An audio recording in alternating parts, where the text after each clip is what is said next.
Good evening, people. How are we today, other than cold?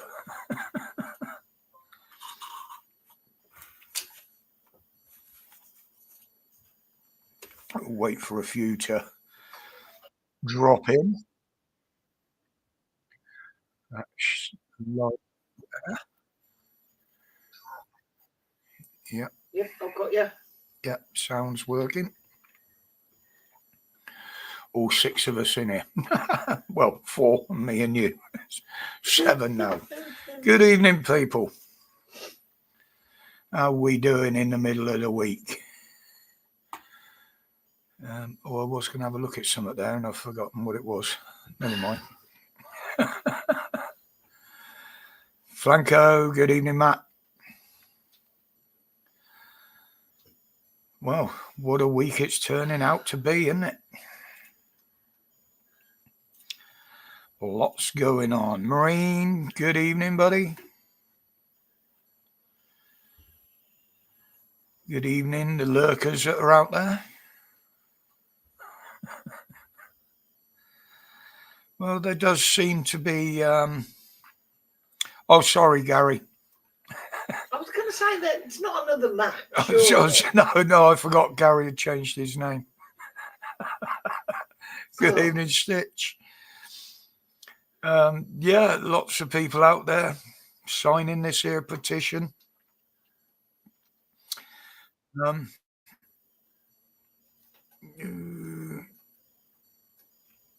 Jenny's just messaged me, said she can't get the chat bar up again. She's going to try in a minute. Gordo, good evening, buddy. Yeah, this petition, it's Stuart. Hi, mate. It's 2,800,000 now. They're very rarely mentioning it. Mainstream media aren't going anywhere near it. Neither Starmer, by the sounds of things. Good evening, Missy. The problem is, I think it will get noticed. Oh, fuck, look, the camera's frozen already. Let's try that one. Nope, that one's not having it either. Ooh. We'll have to go with that one then. Basically, it ain't going to affect Starmer in the slightest. But stop more boats in 24 hours than Starmer managed. Yeah, exactly, Gordo. I'm all for the storms. Let's have a few more of them. But yeah, he's not going to take any notice of it. You know, as I've said in the videos, he's that fucking arrogant that he won't let it bother him. He's focused. He's got his instructions from higher levels, shall I say. So, no, he won't bat an eyelid at it.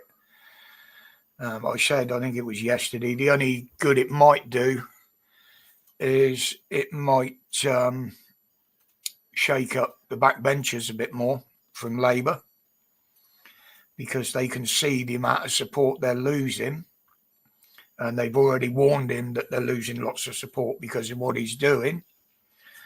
And as far as I'm concerned, they're the only ones that can pull him down. It means we'll still have a Labour PM because they'll replace him if one of them or all of them have got the bollocks to put in a vote of no confidence. The problem is, if they put in a vote of no confidence and it gets voted down, then all those that vote for it will probably get sacked or kicked out of the party. So, but that is the only way he's going to be going. He's too arrogant to step down. Nobody else can pull him down. People are saying the king should sack him, get rid of him.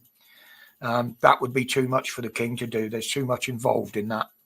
I looked into it. And basically, if the king shuts down the parliament like that, then he has to take over running the country. And you know damn well he ain't going to do that.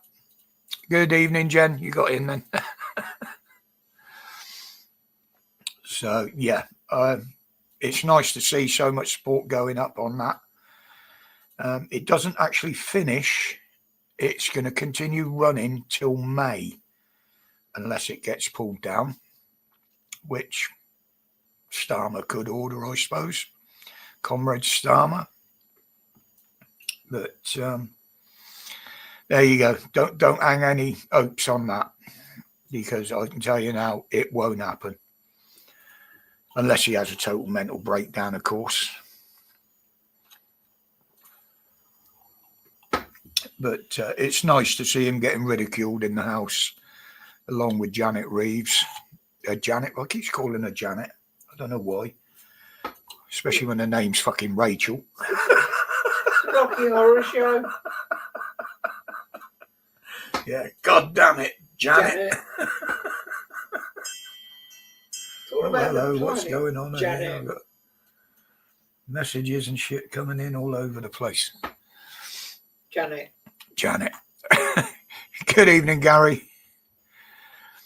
Charlie Boy's on stage. Yeah, well, they're both puppets of the WEF, aren't they?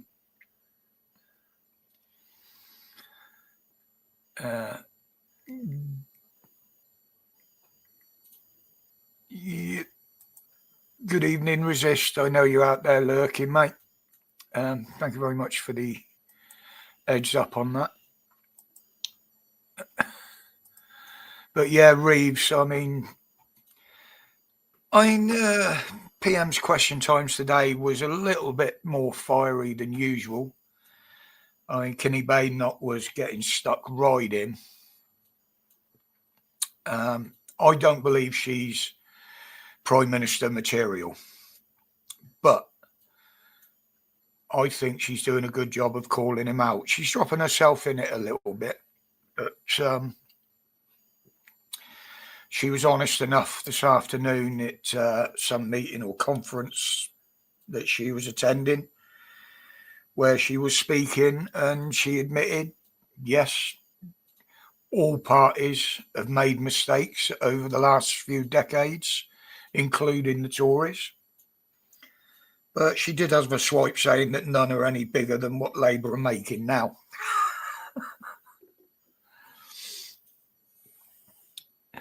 But there you go. And it was surprising. I didn't hear a lot of mention of the £22 million black hole today from the House. Pardon me. Which is, yeah, Jen. He's in favour of the blasphemy laws. Fuck them. Jehovah. That is a quote from Monty Python's, by the way, before anybody decides to fucking report it. Nobody stones anybody, even if they do say Jehovah. Now that is just pandering to a certain. Well, they're not a fucking minority anymore, are they? Yeah, they're very, very creeping up on the majorities. But as I said, this is my biggest worry. Now, Starmer obviously wants to get us involved with the Ukraine and Russia. Trump got a sort of idea. It's almost along the fucking lines of what they had in Korea. The DM zone between the two, policed by European forces, the EU. Now, the problem with that is, will Starmer send our boys in there as well if they did that? And that would kick up all sorts of shit because we're not part of the EU. Remember Brexit? There's certain things we can do, certain things they can't. Good evening, Scar.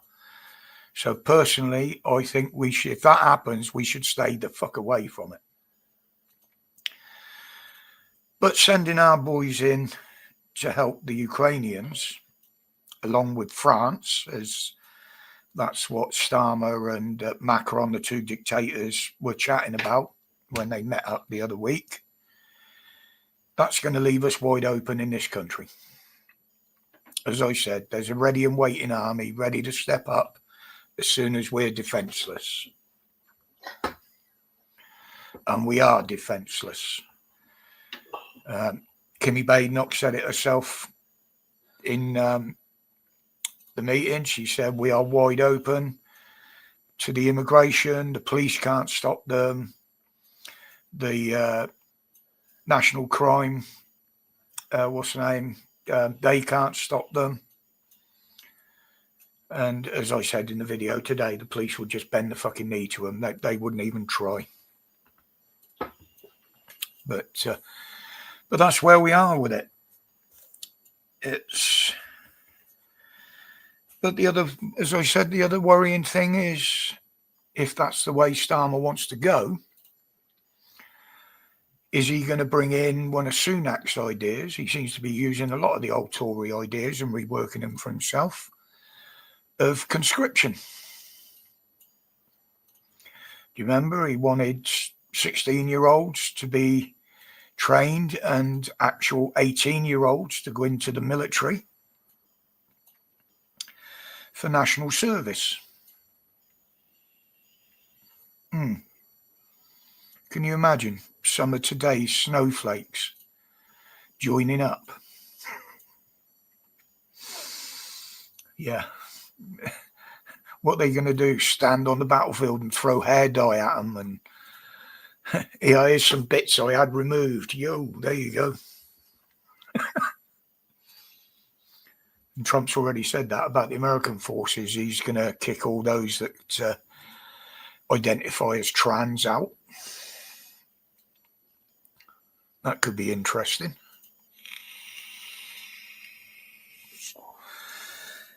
But considering they keep saying about this big black hole in the country's finances, or I may open the panel a bit in a bit, guys. I don't know how long I'm going to last tonight, but we'll see how we go. But there's every chance I'll open the panel up for a while.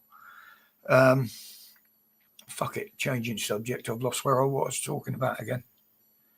Oh, I hate my memory. Yeah, the big black hole. Now, where's all this fucking money coming from that he's promising to send all over the fucking world? Evening, Moo. It doesn't make sense. You know, even with the robbing budget they put in. Good evening, Karen. That still doesn't cover the amount that he's going to be sending out of the country. He keeps saying he's going to reform the welfare laws, welfare payments and the welfare system. Well, the easiest way to reform that and gain enough money back from it for our own people is kick the fucking channel paddlers out and stop paying them. Or for them. Well, for them, yeah. I mean, you know, they're getting a hell of a lot more in benefits than most of us. You know, don't forget, they're getting free Wi-Fi. They're getting free heating. Yes, benefits do cover a certain amount of the rent, but you can guarantee they don't pay any fucking rent. And they are getting given a lot more than we are. And as I can't remember, was it Gordo up the list there, said Storm Burt stopped them coming. Well, yeah, and that I've always said that is the only thing that will stop them coming. Going to talking to the governments where they're all coming from is an absolute waste of time. Is that what they're cloud seeding? Yeah. Cloud dumping, I don't know about seeding. You know, the likes of Korea, even China. It's pointless talking to those governments because they're people that are pissed off in their country that cause trouble. They don't want them. So they'll happily send them over here. They'll let them come. And the next problem with that, obviously, you got the illegal ones coming. But now Starmer's looking at opening up a safe corridor and safe passage through to let Palestinians come over. Now, how many of them are in the fucking Gaza or whatever over there. How many of those thousands of those fuckers will come? We haven't got the room. We haven't got the housing. We haven't got the money. And the fucking country is full. But that prick just can't see it. Well, he probably can. He's just ignoring it. He's, as I said today, I personally think he's trying to destroy the country, bankrupt the country, bankrupt all the businesses. So in will sweep BlackRock, WEF, and they will buy up everything. They will own everybody and every business and every supply in this country. And then straight away, as per the thumbnail, we're into the 1984 scenario. You will eat what you're told to eat. You will sleep where you're told to sleep. You will work where you're told to work. Break the rules, you get fuck all. Yes, Scott, it is. It's the biggest growth of industry in this country is looking after illegals. You know, I mean, I actually loved it watching, I nearly called her Janet again then, Rachel Reeves get ripped apart at the CBI conference. You know, how she's got the actual gall to go and stand there and preach to the very people that she's shutting down, making them give up their businesses, pricing them out through taxes of running businesses and chasing them out of the country. It just don't make any sense. Yes, Jen, she sent a message earlier. She will drop in later when she gets home from the hospital. I haven't heard how it went, but hopefully she'll have, you know, it's not the sort of thing you like to put out in public unless you want to, but hopefully she'll know a bit more about her situation. I've been up again. They've actually given me a blood pressure machine now where I have to take my blood pressure twice a day. They wanted a piss sample. Well, that was quite amusing because trying to piss in something about that size. It was teeny. Yeah. But, and I've got to go up the hospital at some point as well to have some bloods taken because they couldn't get out of me. Yeah, it was only a consultancy appointment today, Jen, for her. I think she was just going to have a chat with the surgeon. But, yeah, my PIP's gone through. I haven't heard back from them, but they've received my form.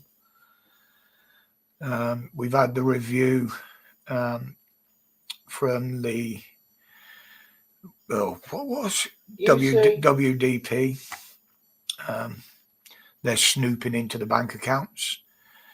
Got through that okay, as I showed. I redacted everything on my bank statement other than my name.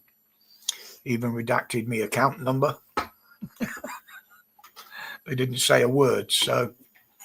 But I was told you can do that legally. You don't have to let them see that.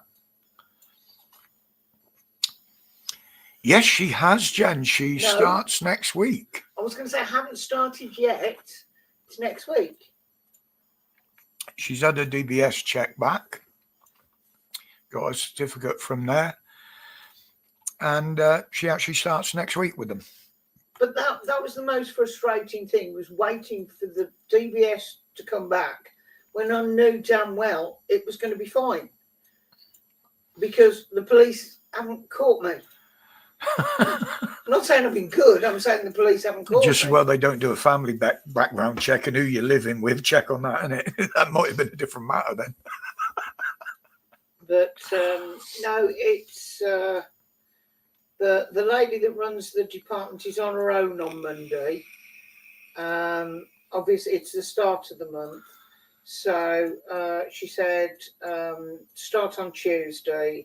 And it's only part-time, so I'm just doing 4 days, 4 days a week. So missing Monday will not be an issue. It'll put me into a 4 months pay for December. And that's just for training purposes, isn't it? Yeah, I'm only in the office for training. Must go and give myself a refresher course because I haven't used the software for best part of 3 years. So I better give myself a bit of a refresher before Tuesday, or I'll make myself look a right fool. No, I'll do Tuesday to Friday next week, and then we'll see what happens for the following week. And that's going to do a lot of good for my fatigue, because when she's working from home, that's me up and down the stairs all day with cups of coffee again. My tea walla. So that's going to bring that down on me as well.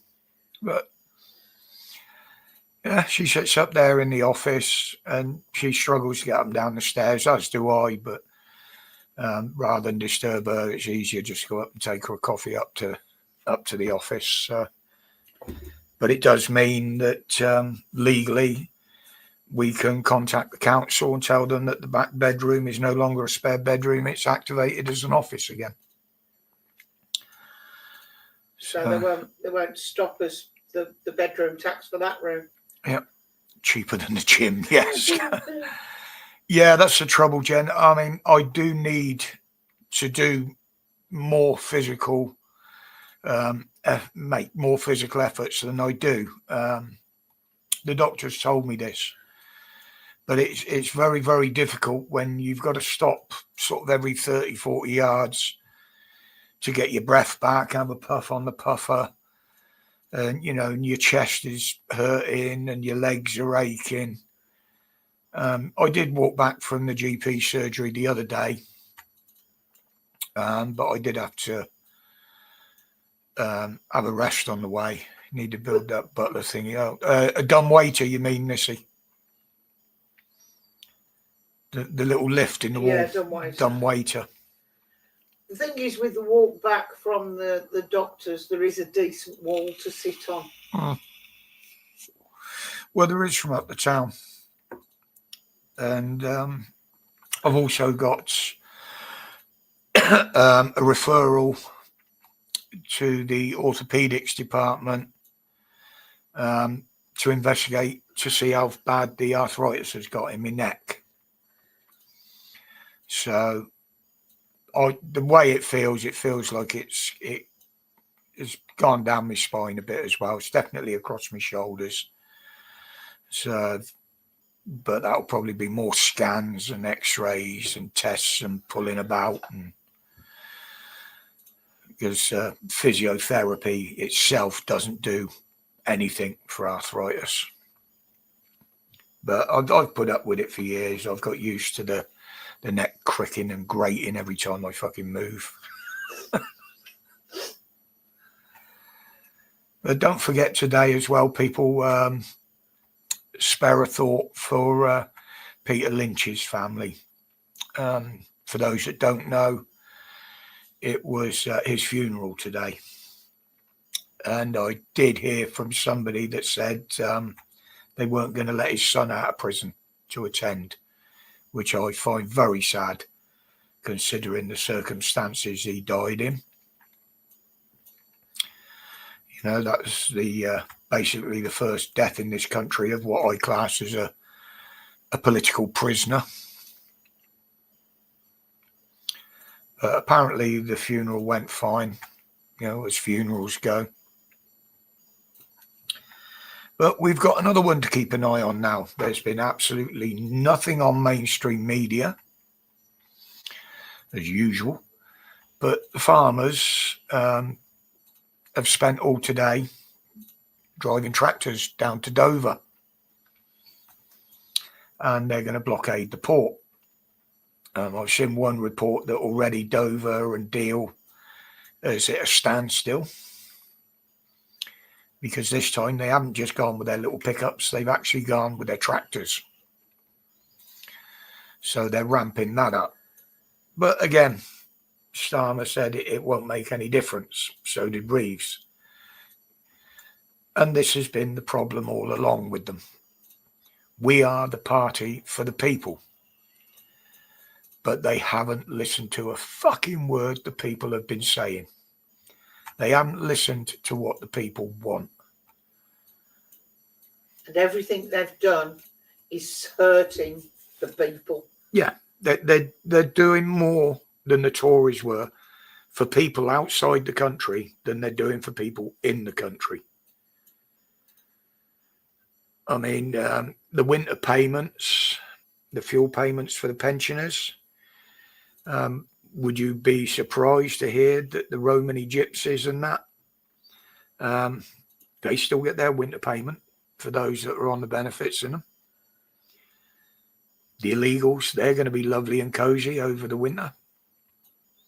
They don't turn the heating off in the hotels, do they? And the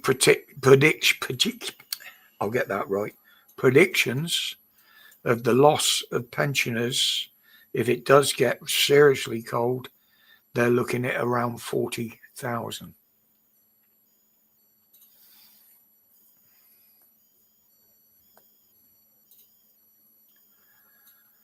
I'm pissed off that my local Asda hasn't got a CAF. Hasn't got a what? CAF. Calf. Yeah, if you're over where 60, you can go and you sit can in. Yeah. If you're over 60, you can go to an Asda CAF, and for £1 you can get a soup and a roll. Soup and a roll and sit in the warm. And with the bus fares going up, they can't even sit on the buses and ride around all day, can they, either? Which one little old lady was. Passes. Well, they're on about doing away with them as well, aren't they? Yeah, well, they haven't yet. But Khan has said he wants to give the illegals free bus passes and free bus travel in London, would you believe?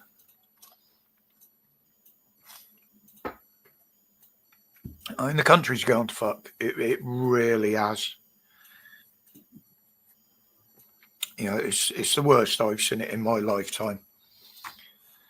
And we've been through quite a bit at our age. We don't remember the big freeze of 63. I can seem to remember some of it.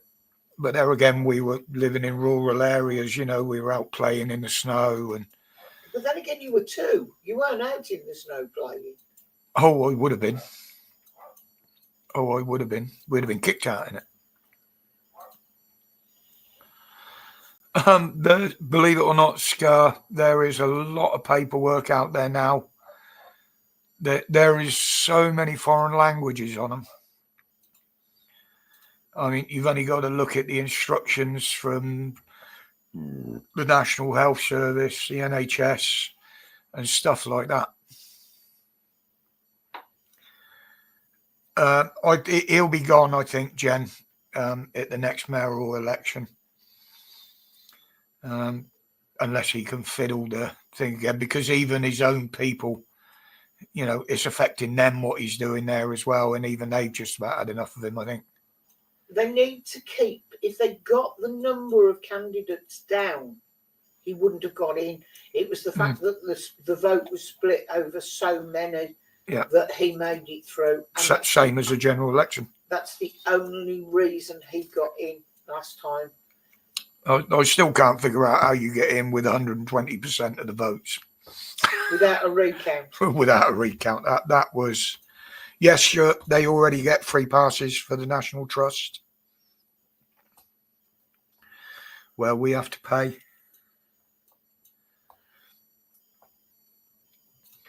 I mean, I saw... Let's see if I've got it on here. I'm sure I photoshopped it. Clipped it, I should say. Where is it? Where would it be? Because I found wherever you put it. Well, that's the thing. I can never remember which fucking files I put things in. I know. That's why I said it. Where is it? Is it in that one? No. What the hell did I do with that? You put it somewhere safe. Let's have a look in that one. No. Well, unless I've accidentally deleted it when I cleaned out some of my files the other day. But No, you'll find it tomorrow. there was a thing posted, I think it was on Facebook. Now, it was about the RNLI in Dover. Let's just see if it's in this one. That's the reason they all want to come here, Scar, because they don't get any benefits in any of the other countries. Celebrating so many years of the Dover lifeboat. Now, it had on there that they'd saved this year so many. It'd been launched 100 times, that was it, and saved just over 1,000 lives. Well, considering they've been launching near enough every fucking day to pick the channel paddlers up in the channel. Really? What? 200 years of saving lives. Yeah, I know. That's what I said. It's a celebration of how long they've been going. But the numbers don't match up, because there's no mention that they're out there every day picking up the channel paddlers. No, I used to be, and Heather, we were both the same, you know, being an ex-fisherman, I used to be an avid supporter of the RNLI. And when we used to go on holiday, even up to a few years ago, we'd buy some of the gifts for the kids and that from the lifeboat house, you know, fluffy toys. But I won't go near them now. Well, they're still doing that in the channel and being a taxi service. Then they don't get another penny from me. You know, well, they've got all their boats out of there collecting them. Could be somebody that needs them elsewhere. You know, they're openly risking their own lives out there. It shouldn't be up to us. Wait for the sea to calm down and come over on a boat with my begging bowl. Many people have thought of doing that. Yeah, sure. Because that is the only thing that stops them. Yeah, exactly, Scar. It's just a government taxi service, and it has been for a couple of years now. I mean, the French have got lifeboats. They've got their Coast Guard. Yet when a rubber boat gets into trouble of 300 yards off of the fucking beaches over there, who goes over there? Our lot. Into French waters. And what do? They don't take them back to the French fucking ports. They bring the bastards here. I mean, you know, it's sad that there's lives lost in the channel, but they're bringing it on themselves. You know, they keep saying, everybody keeps saying, oh, you know, there's no deterrent because they get given everything when they get here. Yes, that is quite an incentive. Yeah, it is a racket, Stuart. It is a racket. And the only people that are making any money out of it is the people that own the hotels and rent them to the government, and the lawyers that they always have with them when they're interviewed. If you remember, Starmer used to be one of them.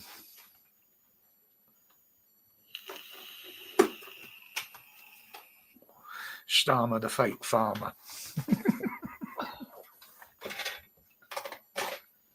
The tool. The tool, yeah. The farmer tool. But then again, you look at what we got now with the, and there was a debate on it today about the EVs, the electric cars. That fucking camera's gone out of focus again. Oh, don't start playing up on me now. Especially with Luton shutting down. Sorry about that, guys, if it's out of focus. I've got to stop moving about. Come on, focus, you bastard.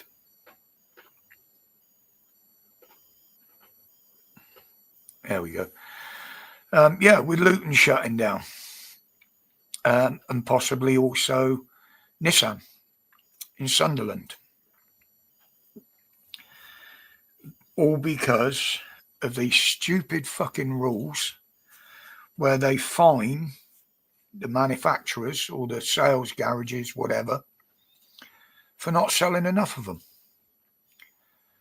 So basically, what they're trying to do is force people to buy them rather than petrol or diesel.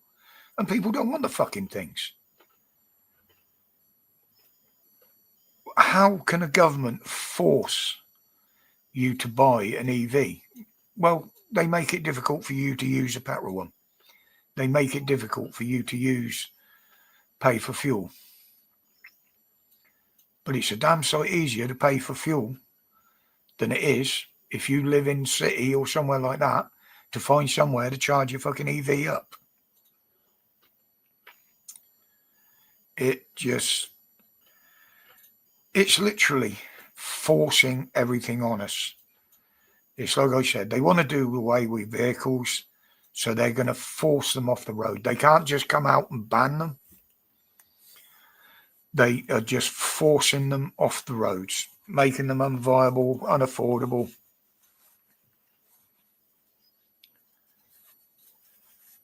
Yeah, that's what they do, Stuart, and they've been doing it all along, mate.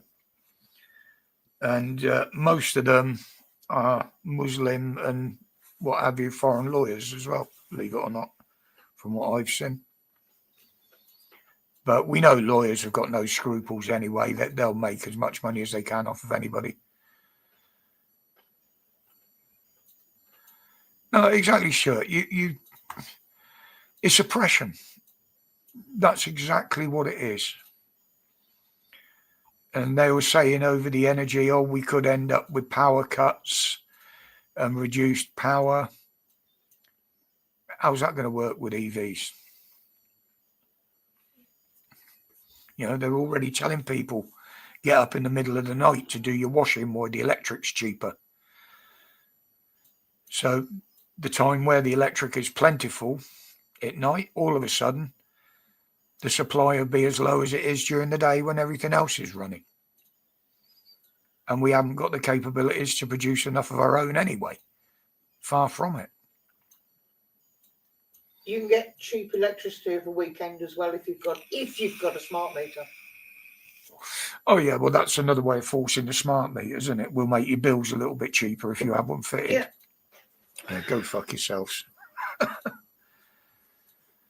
But in the documentary and the investigation a little while back, it even proved that having a smart meter can affect your mental health. Not because of any radiation or any signal that comes out of it. It's just the mental anguish of looking at your little dial to see if you're using too much. And it'll get to a level on there because it tells you roughly how much it's costing, where people are thinking, right, I can't afford to have anything electric on now for the next week or next couple of weeks until the bills come through again. So they're turning everything off. Yeah, it is 1984. It's here. I mean, the surveillance. That's another thing, you know, your computer. This is listening to what I say now. The authorities can tap into that.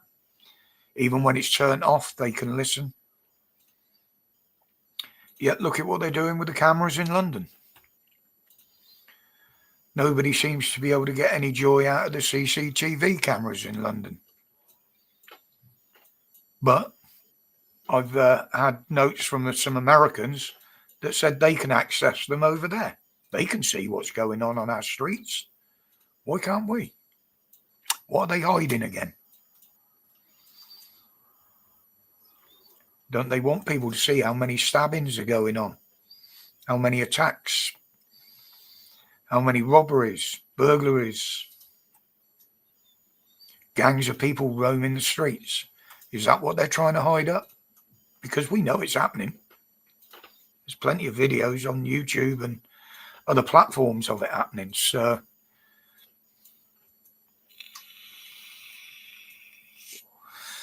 But apparently they went down. So I've just done the experiment of putting the Hoover on, the tumble dryer, and the thing goes nuts. Just like, yeah. And the thing is, Stuart, you, especially pensioners that need to keep an eye on what they spend, they sit there watching it all day. They're sat there watching it. Oh, I've got to turn something off. That's going too high. You know, and it's causing a hell of a lot of mental health problems. Anxiety, stress. It's like the clock on countdown. It makes you panic because you're running out of time, you're running out of time, you're running out of time, and you know. The tube in London missing now apparently is absolutely diabolical. It really is. I've heard people saying that they just walk down there and just the smell down there, it makes them feel sick.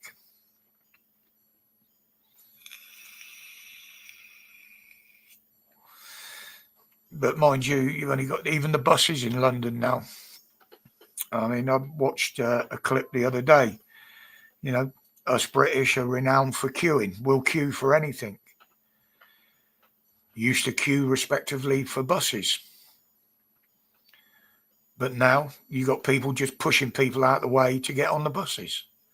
You know, there is no respect to anybody now on the streets. And I've got to say, it's not just immigrants or certain religions. I mean, we see kids walk past here every day, coming backwards and forwards to school. When you listen to them, they are just so rude. It's unbelievable. Good evening, Ray. Oh, welcome to the new subs. If there's anybody listening in the background, welcome to you guys. I know you're there. YouTube tells me that I've had 14 new ones in the last couple of weeks, yet the numbers seem to be going down when you look at the channel. Thank you, YouTube. But they let one of my videos slip through the net yesterday. You all know the usual numbers that I get viewing on my videos. Well, the one yesterday went, it's nearly 200 views on it now, which is a very rarity on my channel with interference from YouTube. I mean, I know they shadow ban me and send things all over the place. And I always say, if you are subscribed, keep a regular check on it, because they have got a nasty habit of unsubscribing people. And the other thing is with the comments, they do remove them for no reason. I've seen perfectly reasonable comments just removed.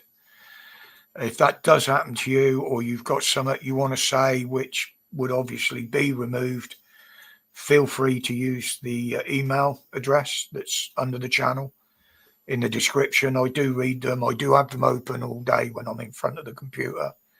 And if I don't reply through the email, I will reply to you in a video or on a live stream. I mean, I do get to see some of the ones that are removed. I've got ways and means. I have got a couple of subs that do regularly send emails because their comments literally always get removed for no apparent reason. You know, so that just tells me that YouTube haven't just got an issue with me. They've got an issue with some of my subscribers as well. Which, yeah, I can understand, being as you watch me. You know, but hey, we're all far right thugs anyway, aren't we? You know, even if you wear a poppy, carry your own flag. Thank you, Ray. Not feeling good. But I'm slowly getting sorted. I've got the medical profession running round in rings trying to get stuff sorted. I put a bit of a rocket up their ass and told them a few things. Making sure you don't die before they fix you. Yeah. It's like the assisted dying. I've openly told them I will go on my terms when I want, unless it's by an accident.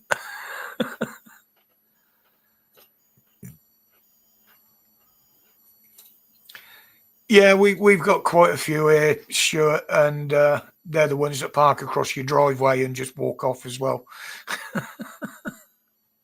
We're not in a cul-de-sac, but especially at the junior school, which is the one right opposite.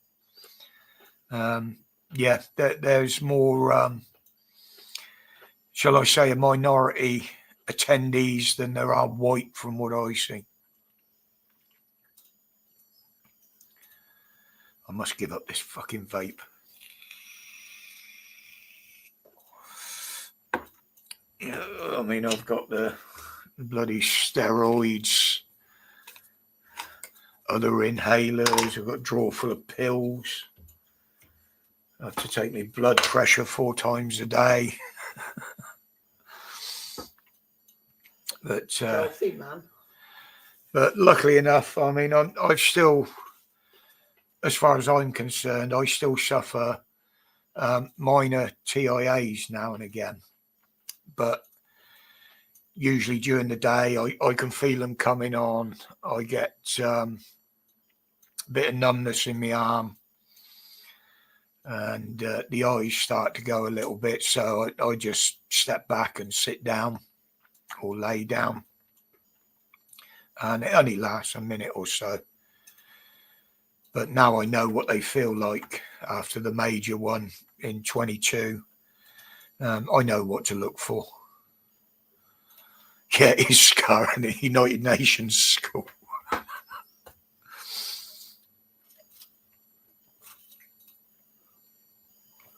But there's some schools now that are even opening classes for their bloody languages, you know.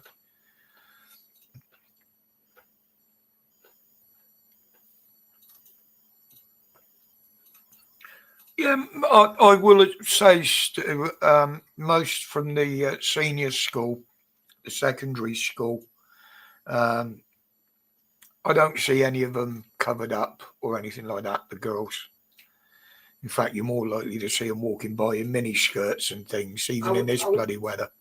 I was just about to say the length of their skirts, they're not... Oh, that one the other day, them 2 young'uns. Jesus. Chat bar's not up again from Jen.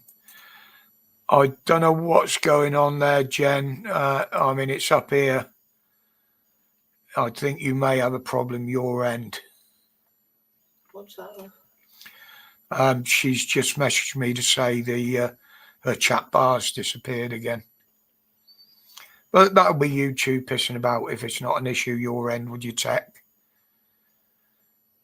I mean, they've even messed me about here a few times.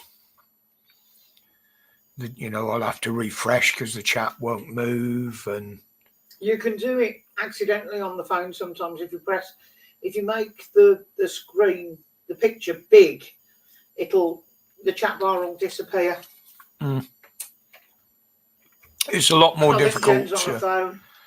A lot more difficult to work on a phone than it is on the screen.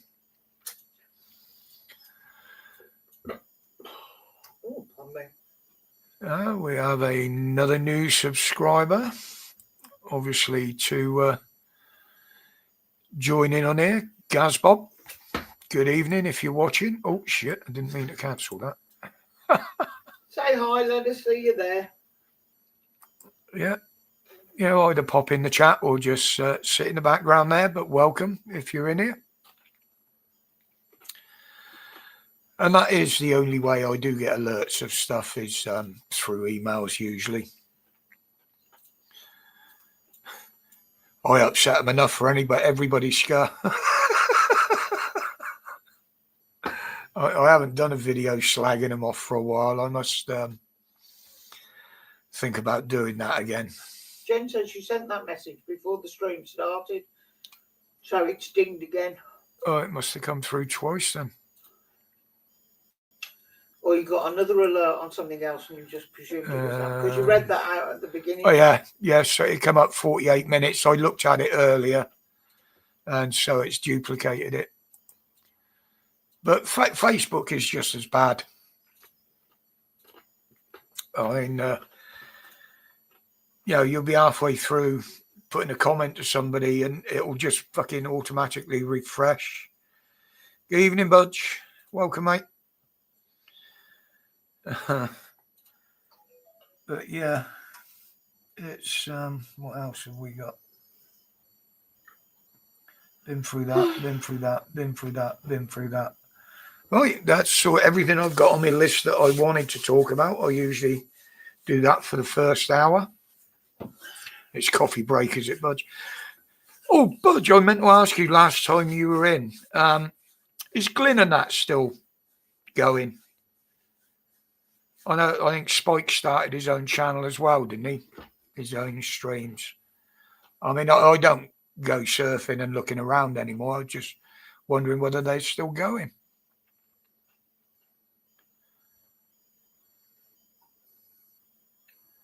Glyn's retired.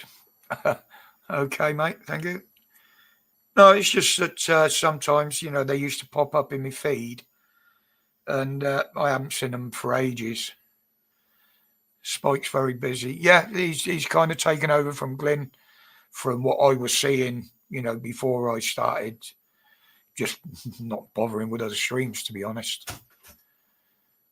I mean, the other one I used to go on was Pap, and obviously he's busy with mum and dad now.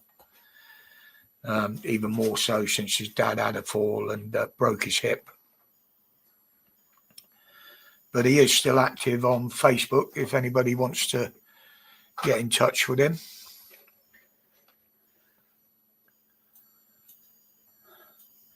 But how's everybody else? What's everybody else been doing out there? Now I've gone through my little list here.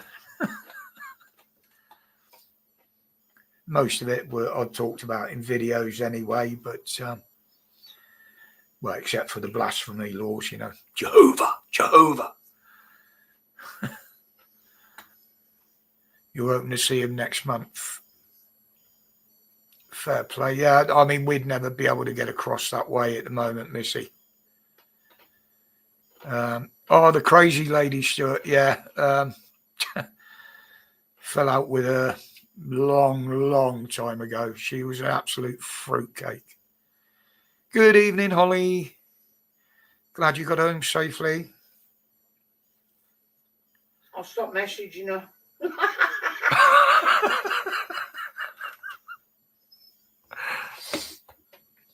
But, yeah. Anybody else got anything they want to bring up or ask me anything about the videos that I've put up so far this week? Do you want to put the link up in case anybody wants to come up? Oh, I could do, I suppose, couldn't I? Well, if anybody wants to talk about anything, it can be slightly easier to do it over the... pardon me. Through the link than through the... JW, good evening. Press that. Oh, come on, you fucking thing. Stop moving. There we go. If anybody, I guarantee God bless her be in now. Yeah, all right, Holly, brilliant. I did tell people where you were, but I didn't say anything about what's going on. That's up to you. It's your personal thing if you want to tell people. Get yourself settled in, Hall. Give yourself and yeah, come and fill us all in.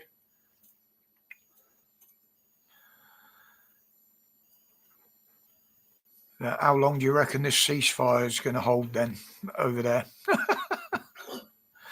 Ooh. On a side note, been cold. Yeah, it's been very cold here, Stuart. We've had frost most days. Yesterday it wasn't too bad. It has dropped drastically tonight. We've actually got the heating on, and I've got a little radiator down here, which I believe I turned off actually. Yeah. As opposed to last night. As opposed to last night going to bed and leaving it on, as I was informed this morning. thought you were leaving it on for the But cat. it seems weird now.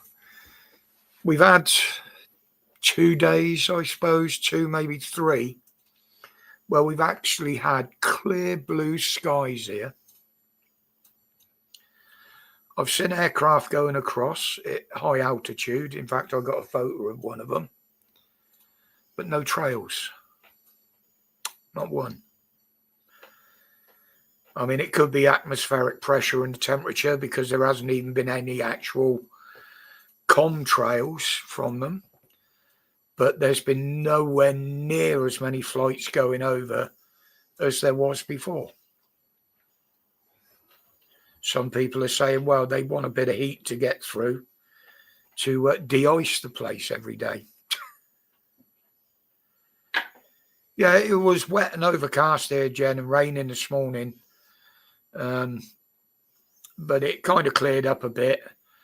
It's got a bit misty out there now, but it is. The temperature's dropping very quickly. I went out to put a tin in the bin, or probably an hour or so ago, and there was a bit of frost forming on the top of the cars. So, I think it's going to be another cold one. But this is what I said the other day. If anybody's got any elderly neighbours that they're actually on speaking terms with, I know how cantankerous some of them can be, just knock on the door, give them a check, make sure they're okay. If they need a bit of shopping done or saved coming out in the cold, if you're going shopping, I mean, everything will help them. And a lot of them will be grateful for it as well, believe me. We do it for our elderly neighbours, but we are the elderly neighbours. Nobody checks on that. Well, your daughter does, doesn't she? Doesn't matter. Nobody else checks on us. I'm sorry, our next door neighbour regularly asks how you are if I see her. Yeah, if you see her, nobody knocks on the door to check. Yeah, but she sees the car coming and going, so she knows one of us is alive. BBC having a Palestine Day tomorrow in Kensington. That doesn't surprise me, JW. Doesn't surprise me in the fucking least, mate. I mean, it's Labour's second home now anyway, isn't it? They were Tory. Well, the Tories are in power. Now they're bowing down and poking their tongues up the arse of Labour. Only one reason. They don't want anybody to do away with the licence fee. Literally, that is the only reason. Oh, look who's in the back room. Hello. Hello. Can you hear me okay? Yeah, absolutely clear. Hello, my darling. Hello, lovely. How are we? All the better for hearing your lovely voice. Oh, God, don't. I sound like fucking Danny Dyer. As long as you don't look like him. No. I've always said that, though. My telephone voice is Mary Poppins, but my normal voice is Danny Dyer. Mine's more like bloody Kermit the Frog with my throat at the moment. But well, you know what I'm going to tell you, don't you? Yeah, I know. Yeah. Put the fucking vape down. Mind you, I can't talk. I got a bollocking off my surgeon today for smoking. Yeah. No shit. Yeah, he gave me a bollocking. Oops. But the appointment went okay. He was an hour late, which was a bit of a pain in the ass. But basically, he wants me to go for a functional MRI scan because he's not sure if the AVM is sitting too close to my speech center. So you could come out speaking another language then. Yeah, I might come out speaking Swahili or something. It's been known, hasn't it? People have been in to have things removed and they've come out and out of the anaesthetic and all of a sudden they can speak foreign languages. Yeah, people have come out of comas as well, haven't they? Like being able to speak like fluent French and shit. It's weird. I'd like them just to operate on me, see if I can learn fucking English. Yeah, but the thing is though, I could understand it like if you already had a very good knowledge of that language, but these people have zero knowledge of this language. So how do they speak it? Yeah. I don't understand it. The human brain is amazing. Past life, Um, isn't it? Yeah. yeah. So he wants me to go for this functional MRI. If the AVM is sitting too close to where my speech comes from, or if it's sitting too close to anything, obviously it significantly increases the risks from surgery. So yeah, I've got to go and have that in the new year. He did say to me that he still wants me to consider radiation, which I was like, I'm not fancying that, because at the end of the day, it takes 3 years to work. Everybody I have spoken to who has had their AVM removed by radiation has regretted it. They've ended up with seizures, they've ended up with necrosis of their brain, and it's not actually guaranteed that it'll get rid of it either. So I could go through that for 3 years and still have to have it removed anyway. But yeah, his main worry is that I come out of this and I can't talk. Danny would be happy. What was that? Danny would be happy. I know, Dan would be fucking over the moon. No, Dan would be miserable if he didn't hear my voice annoying him every bloody day. Well, yeah, there is that, really. Well, Yeah. so do we, There really is. But apart from that, everything's a-okay. I've just got to wait for this MRI scan now, which will be, he said, hopefully in the new year. Yeah, I think I've probably got to have a few scans as well, because of they're sending me to the orthopedics now Yeah. for my neck. Right. So it's probably going to be scans, X-rays, that sort of thing. Yeah, I did mention to him about this autoimmune liver disease that I've apparently got as well, and he said until you've had your blood work done and all of that, he says don't worry about that. He says either way, he says even if it is an issue as such, he says it's not going to be an issue for your surgery. We can adapt. Yeah. Yeah. So well, yeah. what they do, as far as I'm aware, only from what they used to tell me when I worked up there, when they do that test with the MRI, the function test, what they do is they use sound in the box, in the machine, and they also introduce smells into it, which, different parts of the brain react to different things, and they can actually see in real time if a certain section of the brain is activated by this and what have you. I mean, I've got a whole disc down there, hard disk of my brain scans and CTs and MRIs, X-rays. Yeah, I did actually see my brain on the screen as well, so I do have a brain. So you've got one. I have actually got a brain, and it looks okay. Right. If you did go down the road of radiation, would you have to travel all the way into Birmingham, or would they be able to do that closer to home? I'd actually have to go to Sheffield for it, because the only machine that they've got in the UK is in Sheffield.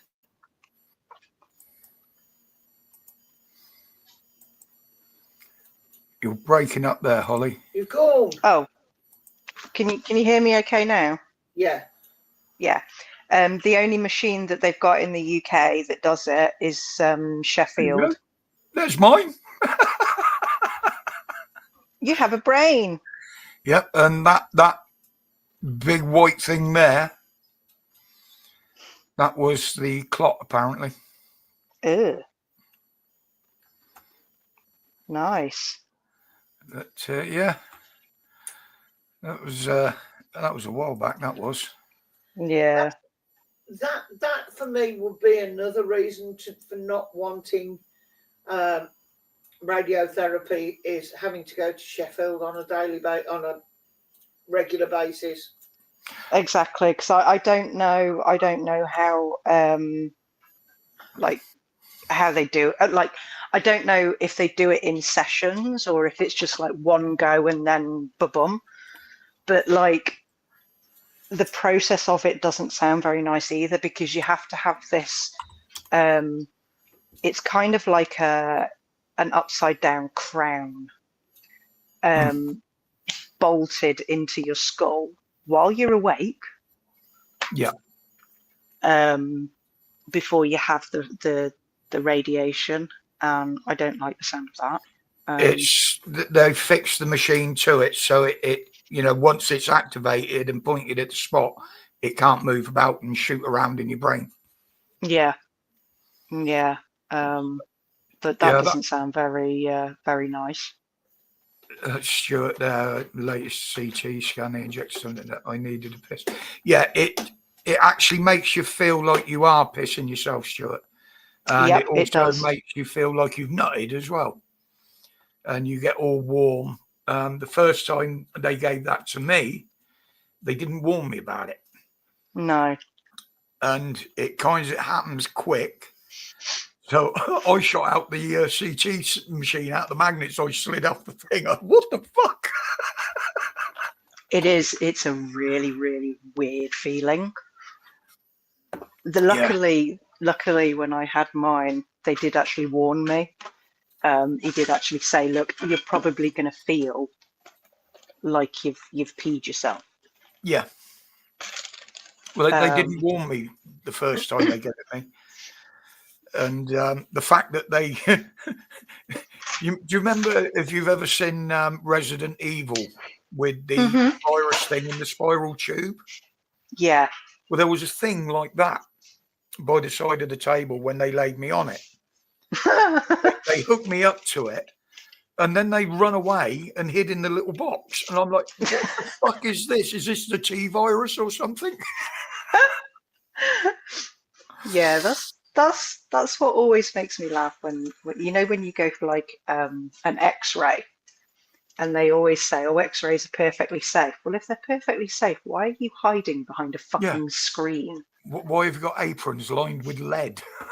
Yeah, exactly. Well, I know I'm that. going to come out of here with superpowers or something.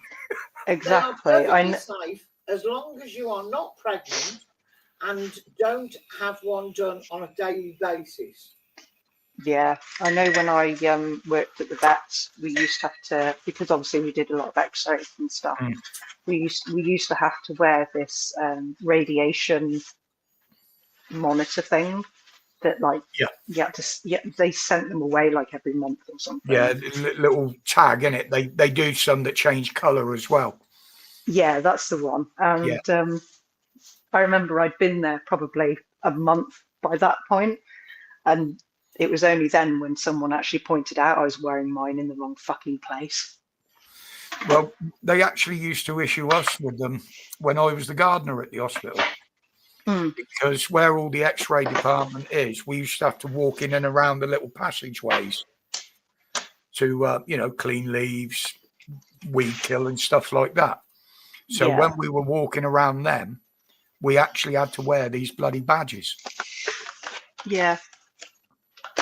It was, Well, I was wearing mine up on my top pocket of my tunic. Yeah, I'd been there a month before somebody said to me, "You do realise you should be wearing that on your bottom pocket because you're a woman. It's supposed to go where your uterus is, essentially." I was like, "Oh, okay." Same with the blokes. It can affect fertility. Yeah. As well. You can shoot any lasers at that, ain't going to make any fucking difference in my time of life. No, exactly. Exactly. But I'll tell you what I am going to do for a laugh tonight. Hang on a minute. I've got to take this off. God, no, leave your clothes on, Roger, for fuck's sake. We've had this conversation. We've had this conversation. It's not going to go down well when you take your clothes off. Now, if you remember, Holly, the last time I did this live on a stream, my blood pressure was over 200 systolic. Yeah, I'm supposed to, I've got a blood pressure monitor. I'm supposed to monitor my blood pressure. I've just stopped doing it now because the results are just getting scary. Right, You can move. You will hear a buzzing. Let's have a bit of a Bzzz. giggle, shall we?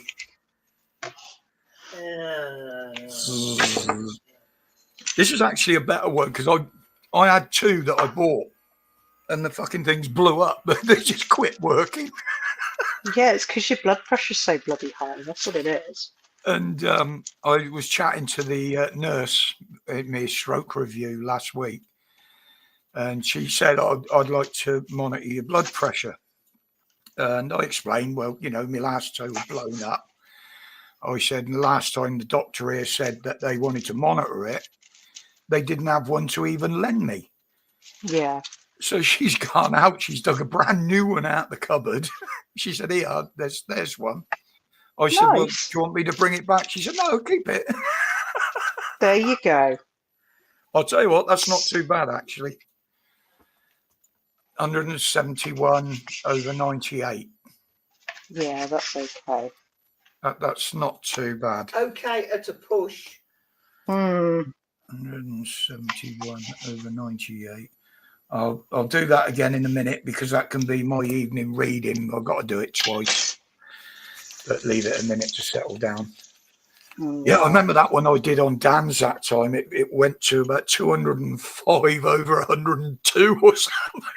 That is mad. Marley, bugger off. Go on, bugger. Marley, fucking move, you menace. It's because I'm cutting up chicken, so the cats are just like, oh my God. Yeah, it is high, Missy. I mean, it should be around 140 to 150. But when that's the wrong one. These are all the things that I keep on my bloody whiteboard so I don't forget anything or whatever. I mean, the one first thing this morning, it was 189 over 89. But they're all 170s, just under 180. I one there settled down in the evening to 152, but most of them are over 170 systolic. No, not this way. Go. Oh my God, you fuck off. But Does anybody want a do fucking cat? have high blood pressure, Missy, Don't ask him that. because of the polycythemia. The dystolic, especially because my blood's very thick. So it keeps plenty of pressure because that's what the dystolic is. That's the pressure. It rests between the heartbeats. 120. Now, 135 is the normal one. If it's under that, you're supposed to let them know. So you got low blood pressure then. Low blood pressure can be even more problematic Yes. than high blood pressure. That was always my problem up until recently. My blood pressure was always too bloody low. Yeah, me too. Yeah, but because the amount of blood thinners I'm on to try and keep these thick blood cells down, mine does go a bit. Fucking camera's gone again.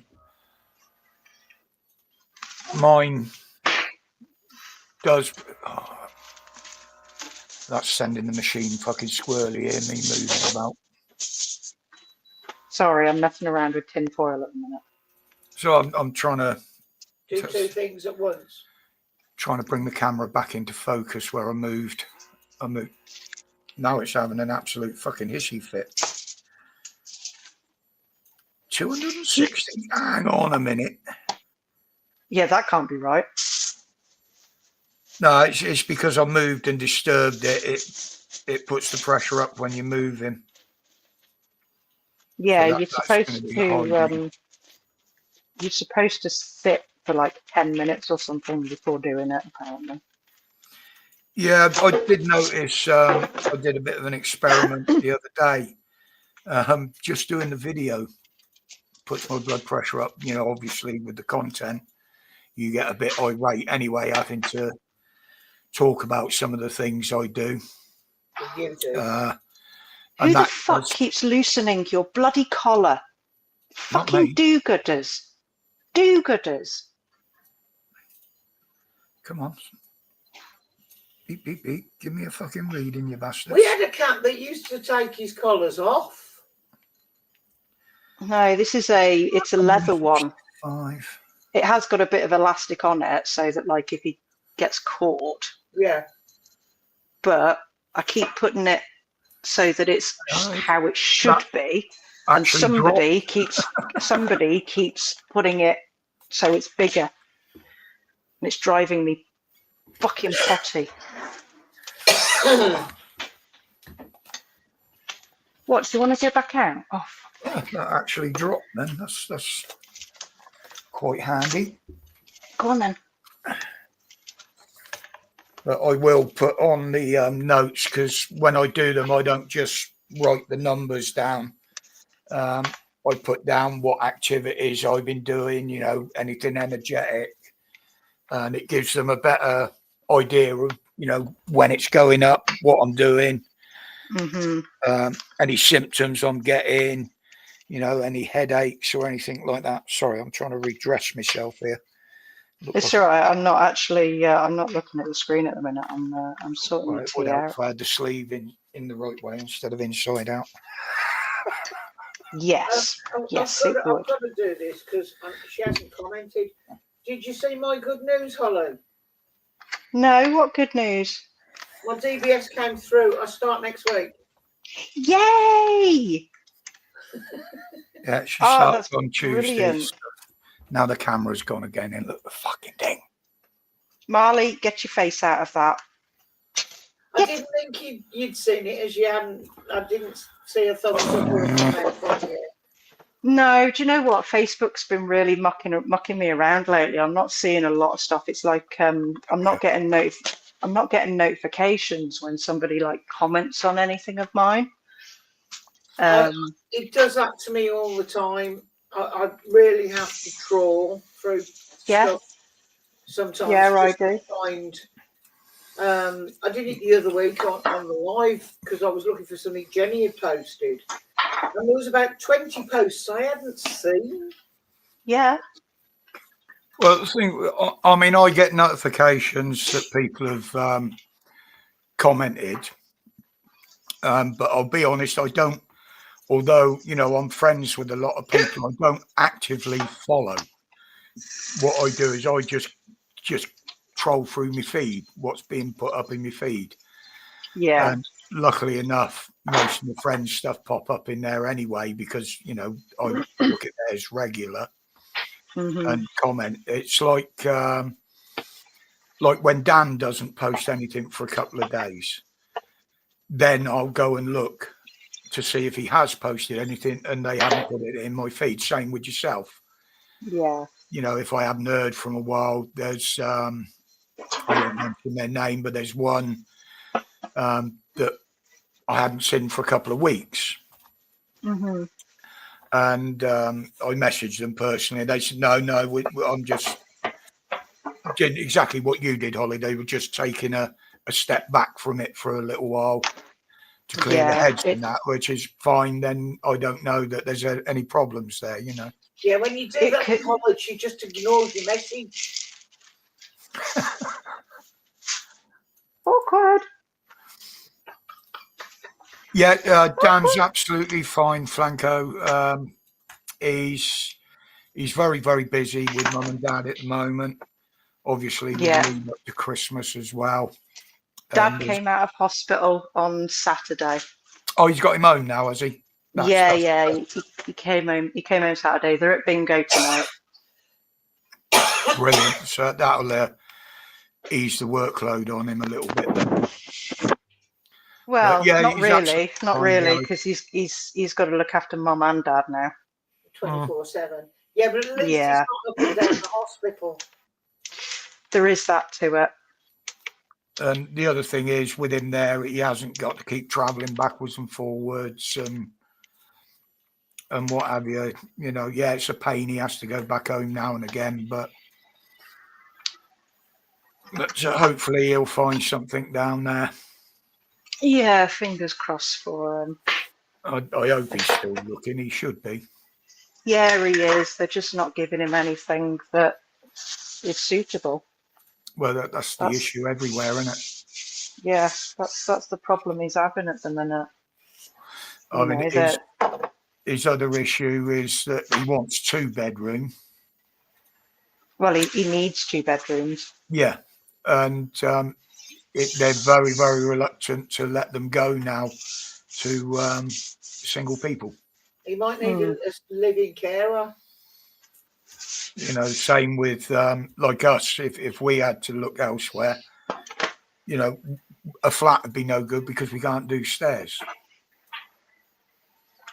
No, I mean a ground floor flat is fine, but like with Dan, they're offering him like ones that are on like the third, fourth floor. It's like he can't walk up them stairs, No, and they know he can't walk up them fucking stairs. and he needs one quite close to his mum and dad as well. Yeah, he does. You know, so he can get there quicker and what have you. But Yeah, no, close enough so that he can get there, but close enough so that he can actually go home as well. yeah, to go in and do the daily for them, and but When my mum was looking for a property, she was looking at she ended up with the place that's literally just round the corner, but it was far enough away that it wasn't on my doorstep, but close enough that it was only 10 minutes if I jumped in the car to go round. Yeah. Well, the other thing was she had the emergency pool thing as well. Yeah. If Heather wasn't here, and it had happened a couple of times, I used to go round because you know the daughter was at work or whatever. So because I was at home, I was recovering from injury and surgery and all that sort of crap. But I had had a phone call. Could I go round and check? The alarm had been going off. Walked in, and she wasn't even there. I'm like, well, this is fucking worrying. What they reckon it was it a cleaner she had or home help that used to go in and clean or something?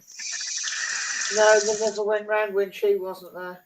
Well, they said it was somebody that had pulled the thing by mistake. Yeah, she's pulled it. She's gone out. Not like I'm panicking. As you do. These people have all the alarms going off. There's an issue. I've got there and there's no fucker there. I'm like, okay.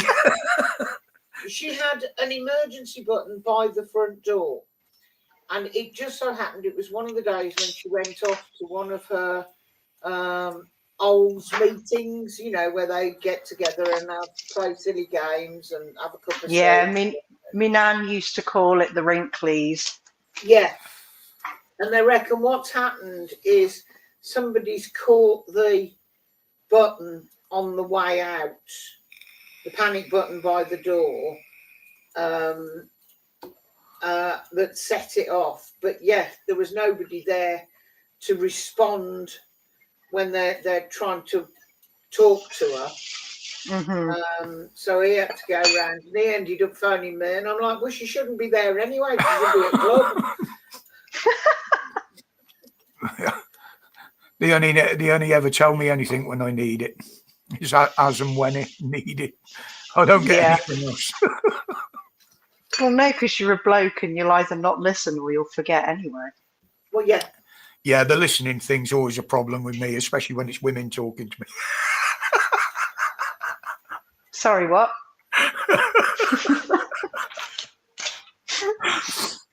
But, and the other thing is now something like that would totally confuse me because I'd get a phone call and 2 minutes later I'd have forgotten what the phone call was about. Yeah, or leave the house and go, where am I going? Yeah, what am I doing here? Yeah, I'll just go home. And it doesn't happen as much as it was. I still lose myself in a conversation now and again. Yeah, I do that. I do that regularly. Selective hearing, yes, Gordo. That's what it is with blokes. It is selective with you boys. No, he No, turns off mid-conversation. Yeah, I just stop and I've just forgotten. No, he gets distracted by something shiny on the screen. Oh, squirrel. Yeah, totally, 100%. We were talking about something the other day, and it was something important, like what we were having for tea. So he was interested in the results. So I'm sitting there talking to him, and suddenly I realise he's just not there. He's not listening whatsoever. Pretty vacant.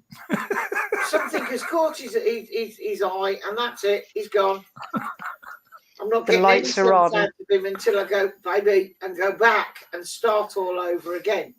Because The lights are on, but no one's home. That's how I the ended lights up. aren't even fucking on.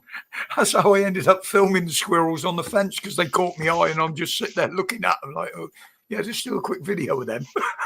Yeah, you literally you made ADHD literal.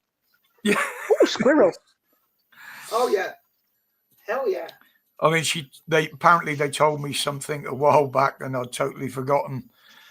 Christmas, the dog. For Christmas, I totally forgot. We've got an American Bulldog puppy here for Christmas Day. Well, it's a puppy, but it's already the size of a fucking Alsatian. Of course it is. It's the size of a house. It's No, we were absolutely mental, the thing is. We were talking about Christmas, and Roger's gone, well, the dog can... Roger said this. The dog can come because we don't have the cat to worry about now. So you can bring the dog over. It's not a problem. I can bring Archie with me next time I come. Of course you can. Yay! Yeah. So we're discussing Christmas, and Donna says, well, I was going to go and get the dog in the afternoon, but I'll bring her first thing. And Roger went, did she just say she was bringing the dog? Oh, dear God. And I'm like, yes, baby, you said she could. You told her to bring the dog. Now, Alaska's beautiful. She's good as gold. Yes, she's going to jump all over everyone and everything when she first gets here. But once that's out of her system, she'll be fine. And she's bringing the cage anyway. So we can lock her away out the way if she will not behave herself. Bit of 4x2 between the fucking eyes, that'll quieten it down. Roger! I think we'll put Roger in the cage. She'd probably grab it and chuck it back at me, that thing. No, she won't. She's good. No, the only thing I'm worried about is we've got a 5-foot panel fence out the back. And obviously it's a fully fenced garden, so she can go out there, do her business and what have you. But next door, I've got 2 little terriers. Mm-hmm. Now, if they start yapping out there and she hears it and she decides that I'm going to go and investigate this, that fence is going to be no barrier to her. If she can't get over it, she'll go through it. She's not a jumper. They've got if in doubt, just take her out on the lead. That's what I said. Just don't leave her unattended out there. Yeah, put her on a lead and go out with her. Yeah. I mean, she's a beautiful dog. We've had her here before since we lost the cat. And she's as dopey as shit. Yeah, they usually are. She really is. I've got a soft spot for any kind of bull breed. Well, her Staffy was before she lost her. She was a lovely dog, but she was getting old and had a lot of medical issues as well. And it was the same with the cat. It would have been cruel to keep her going, you know. Well, yeah, was deaf and blind and pissing herself. Yeah, it was. No life. Yeah, you've got to weigh up the quality of life versus everything else, haven't you? Been trained by the missus. Bin day tomorrow. I'll tell you what, Loafer, I had a right one Monday night. No, Tuesday morning. After the bin men, the recycling had come, I looked out and I went out to bring it in. I couldn't see the bin. I thought some fucker had stolen it. Bah, bah, bah. Ooh, Because I hadn't heard it being empty. So I put my scandal. shoes on. I thought, right, No, I'll have a... no. You came upstairs to tell me that somebody had Yeah, nicked some the bin. fuckers nicked the bin. And it was some new guys. The regular guys, they're pretty good. They because they know I'm a bit doddery out there. They usually bring them back up the drive and put them under the window for me. Mm-hmm. But this lot didn't. They'd put it a door up, and Oh, they'd already Jesus. took theirs in. So I saw the bins there. I thought, well, they hadn't took theirs in yet. But then I walked up and realised it was mine because I got the address painted on the side of it.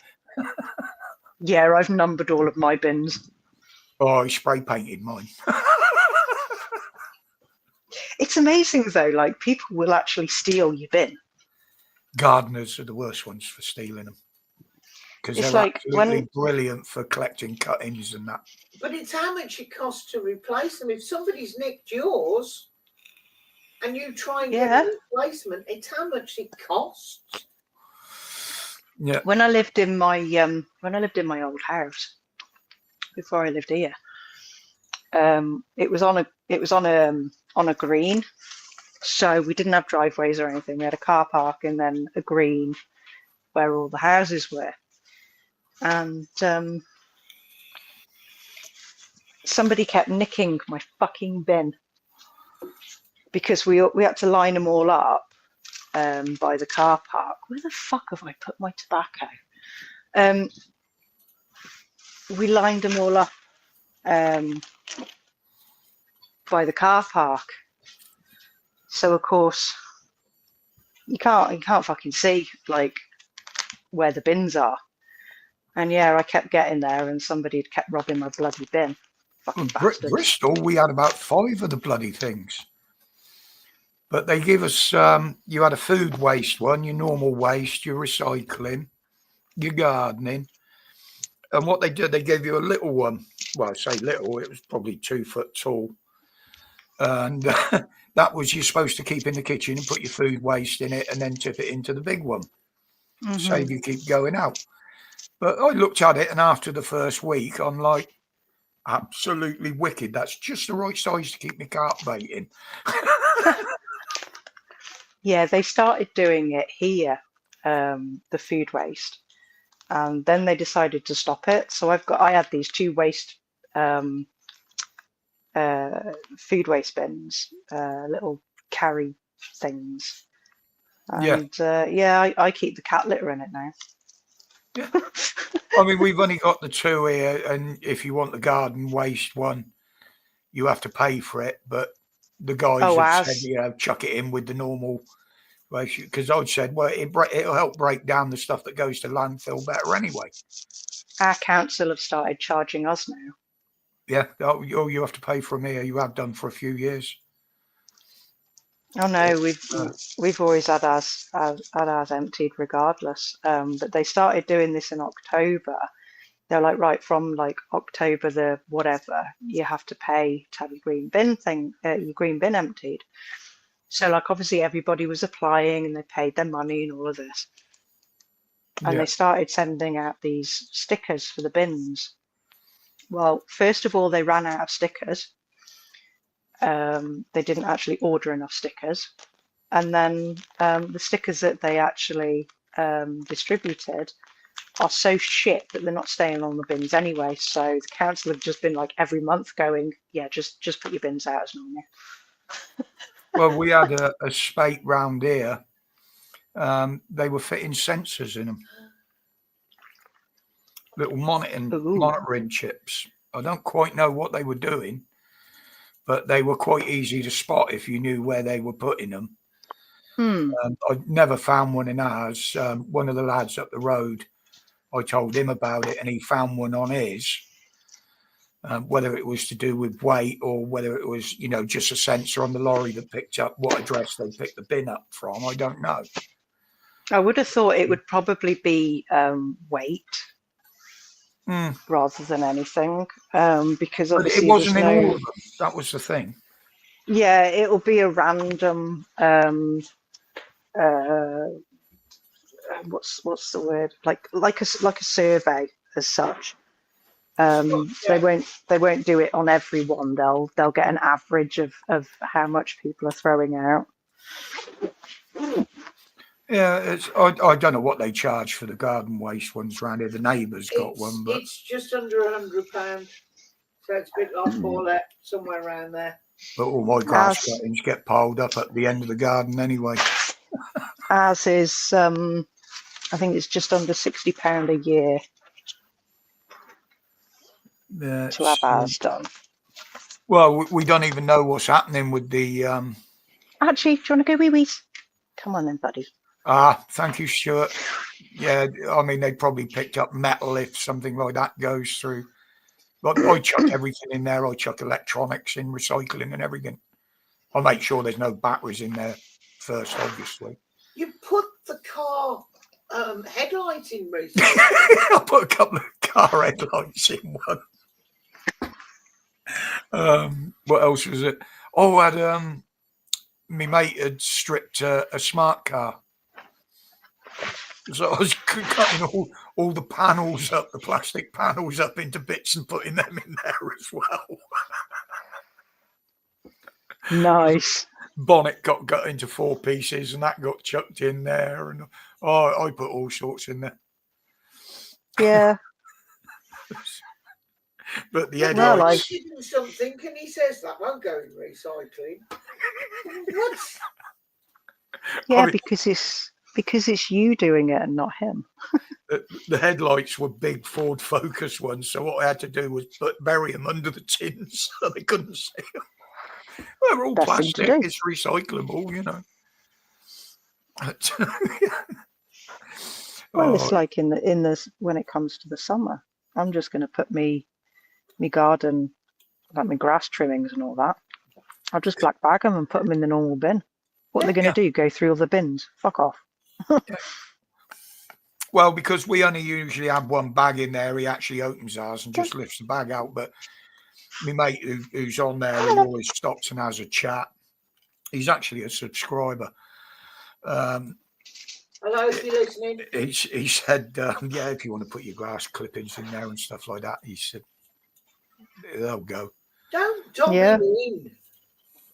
But as I've always said, grass clippings and food waste are perfect to chuck in the landfill ones, the normal one where they dump them, because it helps break the stuff down. It's organic.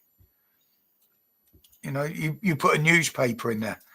Oh, newspaper breaks down easy. No, it don't. Not if it's folded up and packed in with a load of other stuff. It'll last for 20 years under the ground, even if it's wet. At one of our bins, Belfast says no food waste. Yeah, I mean, we used to get them in the bins, but it's literally the food waste. If you let your food waste rot too much and there's flies get on it, but if you bagged it up before you even put it in there, it's usually fine. Slugs are the worst thing. But if you put it in a bag before you put it in there, it's then not green because the plastic doesn't decompose. Yeah. It's bloody ridiculous. I mean, there are places where they burn it as well, isn't there? They burn it to create energy, but I think we need to go back to incinerators. It'd be handy. Well, where they've got them, they are more sustainable than, that's not the right word, but you know what I mean. But they're not dumping it. Smoke. They're not, no, because it's smokeless. They capture it, but they create heat by burning rubbish for the local community. So people get free heating from their rubbish. Yeah. Oh, but it's so bad for the environment. No. But that's the sort of thing we used to do without the use of the heat. everything used to go to incinerators, but then they decided that was polluting the atmosphere. So we couldn't do that anymore. So we have to put it in dumps, which isn't polluting Talking the atmosphere. It's just polluting the ground. polluting the earth. Talking of pollution,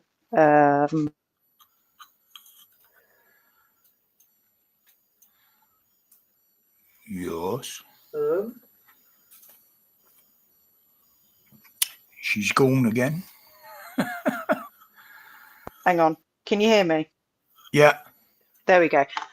Yeah, certain supermarkets are trialing this additive that Bill Gates has invented to cut down fucking methane. Basically, they are going to give it to the cows.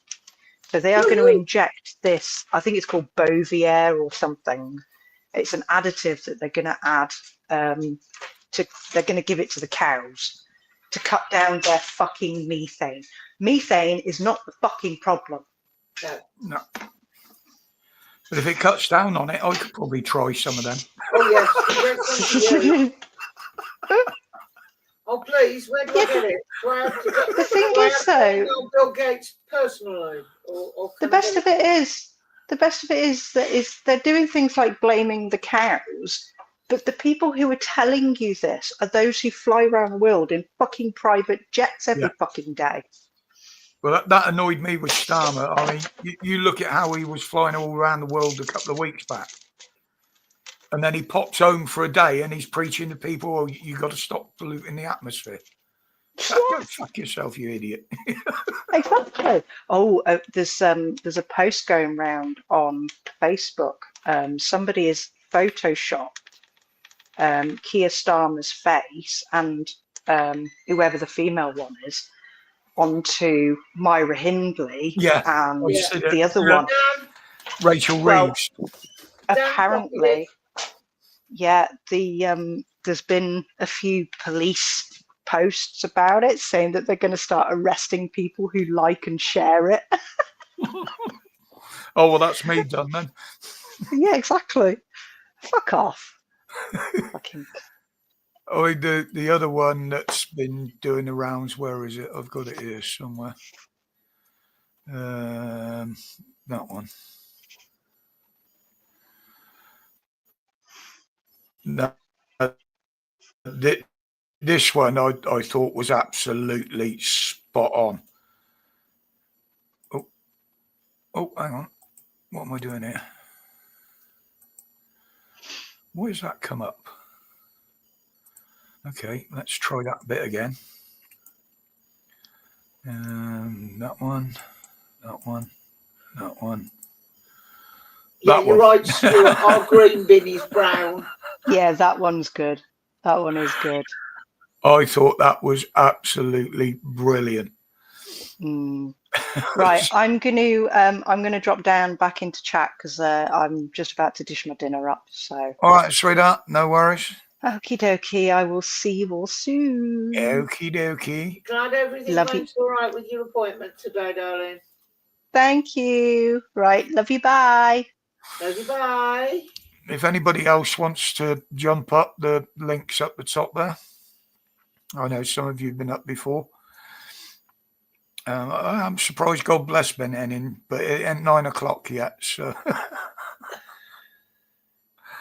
yeah, I've been making some of my own on the odd occasion, Stuart. I've got a whole catalogue of pictures here. I used to just use other people's and rework them, but I've actually started doing some myself. I used to do a lot of research and get pictures of the German army and, you know, Starmer as an SS officer. And but it was only since I started learning how to use the little doodah I got in here, Paint 3D, where you can manipulate things and play with things. Because I don't do AI. I don't. On Facebook especially, I mean, a lot of people put AI memes up or, you know, pictures up, and I just don't react to them because I don't like AI. I don't agree with it. I think it's actually dangerous. you coming to see How to Train Your Dragon with me? No. Too much AI. I'll wait until it comes up on telly. Oh, Stuart, you might be interested in this. Someone was chatting the other day about old television series and programs.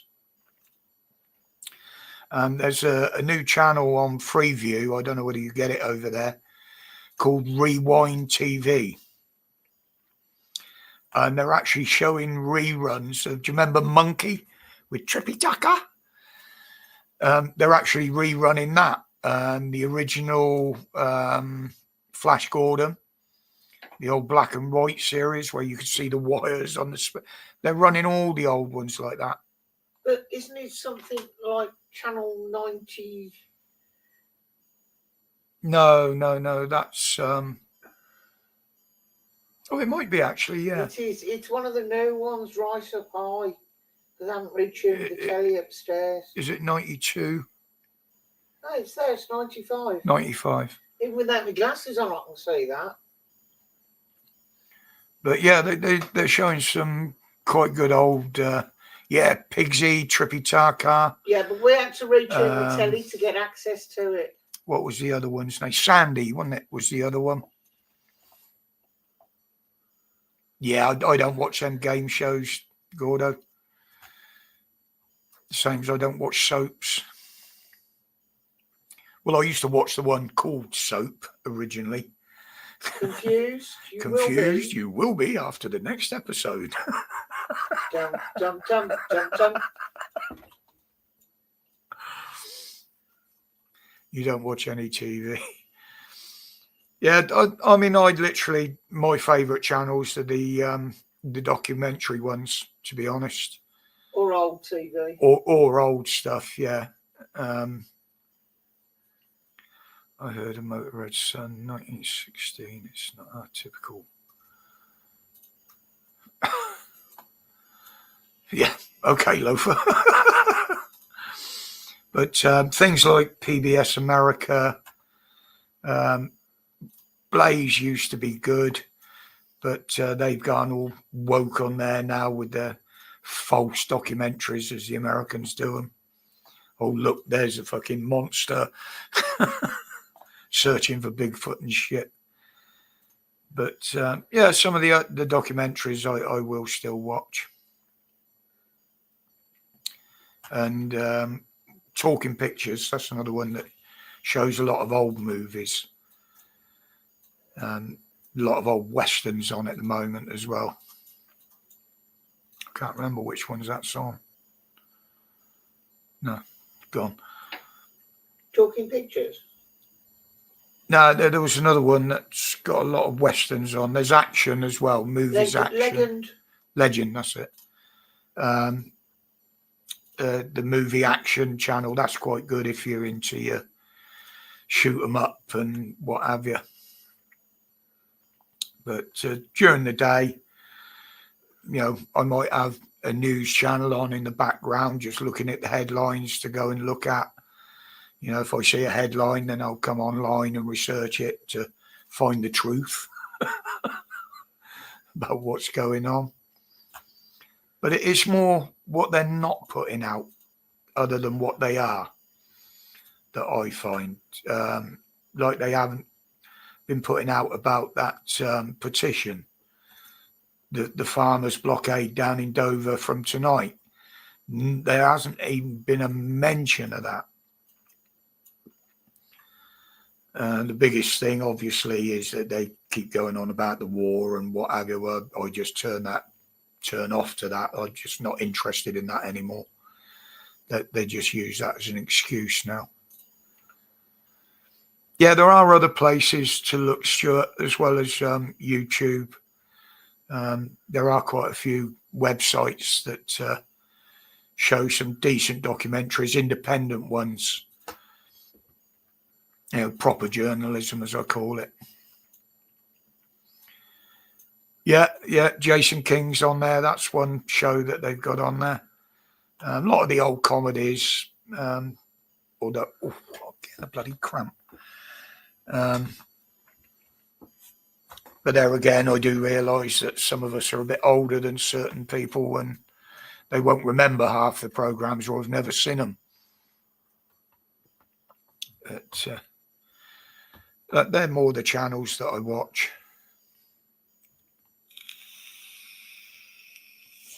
You know, Astro, anything to do with the the stars and the universe. Like Fireball XL5. Fireball XL5, yeah. And funny enough, archaeological documentaries I quite like. I mean, you got the usual shit where they the real crime and the real investigations. Basically showing that all they're doing is showing people what not to do when you're committing a crime, because this is how you'll get fucking caught. But there used to be, what was it? It was an American one. Dr. somebody, and she was actually a criminal pathologist. Oh, yes. What was her Do you remember? name? I can't remember her name now, and that was interesting. She did autopsies, didn't she? Yeah, she used to go through the cases. Obviously, they were a few years old because of legalities, I believe. But, you know, they'd have one in that had died suddenly, and they've got to have a look and discover, obviously, why. And that was Dr. G. Thank you, Missy. Yeah, that was it. Yeah, I was going to say she had a strange name. Yeah, that's the one. Thank you. Yeah, I used to like watching her show. That was very, very informative. Like the guy that died because he got toothache. Yeah. It's yeah, Dr. That G, was it. medical examiner. That was it. Yeah. Well done, Missy. Well remembered. Showing your age now, Missy. Yeah, it wasn't that long ago. I know. But yeah, you know, programs like that I find interesting. You know, it's all knowledge. Yeah, it gets filed away somewhere, like even the name. Yeah, I find them sort of things interesting.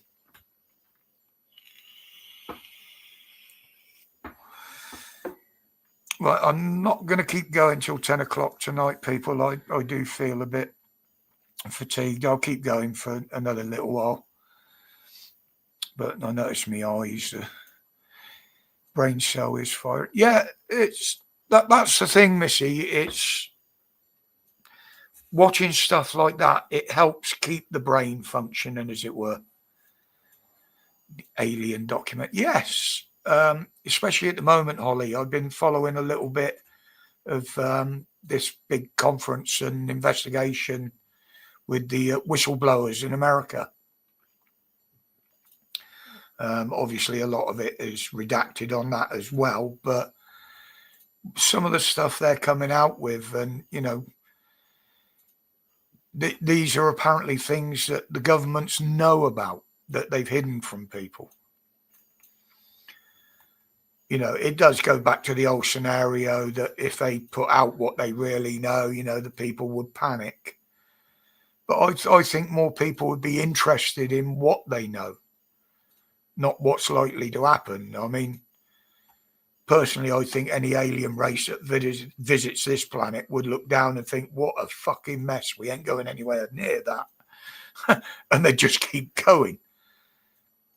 But then you've got things like, what was it called? It was quite some time back now. The WOW signal. That was it. Where one of the telescopes, the radio telescopes, had picked up, it was all in binary, but they'd picked up this weird signal. It's Kate Bush.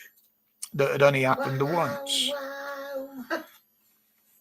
Yeah, I reckon they would, Ollie. I mean, for a start, you've got to look at, if you look at some of the maps of how much shit is actually circling this earth, it's a wonder they can get anything through it, you know?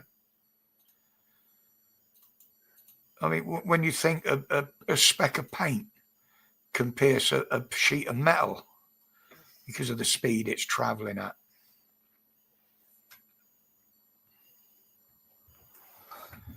Oh yeah, believe it or not, Holly, Loafer, Heather does a lot of these games online, which are designed to keep your brain working and make you think about things. Logic puzzles. I can't do anything like that. It bore me shitless.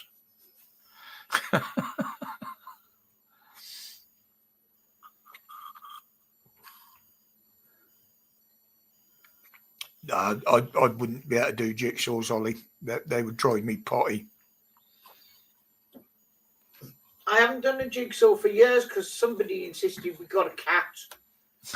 And cats and jigsaws do not mix. I mean, you know, I used to happily go out in the workshop and put a load of metal on the bench and see what I could make out of it. But anybody got a ruber? Yeah.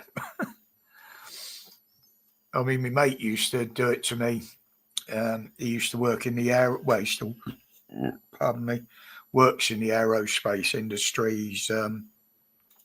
He services the ducting fan for the F-35 fighters, the new ones. But he used to bring home all bits of exotic metals that were scrap, and he'd say, "Oh, you know, build something out of that, or weaponize that, or you know." They'd just put a pile of metal on the bench and give me an idea of what to build and then lead me to it. I used to come up with all sorts of weird things. Chess has never interested me, Stuart. Never tried it. I wouldn't even know how to play it. You know, you can't stand them on top of each other when you get to the other end of the board, you know. Last person I played chess with was my grandson. Yeah, Josh likes the game. You've got a nice glass set somewhere, hasn't he? He's got it. Glass chess pieces. Yes. I bought it for here and you made me give it him.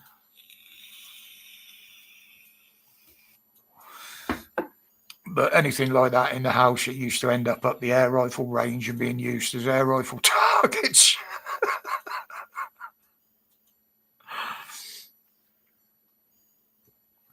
Yeah, it's a game I've never learned to play, Stuart, funny enough.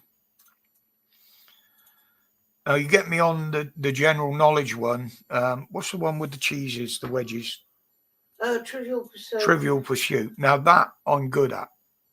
Right, that's coming out at Christmas. I'm very, very good at that. I did have the adult version of it at one point. Just to prove you're not that good at it, we'll get it out at Christmas. I'll quite happily play that with my general knowledge. I mean, they had me playing poker here one night because her and her daughter know how to play. I know the basics of it, but I'm not a poker player. I'm not a card player. And I swear that the pair of them cheated on me. No, we didn't. We just know how to play.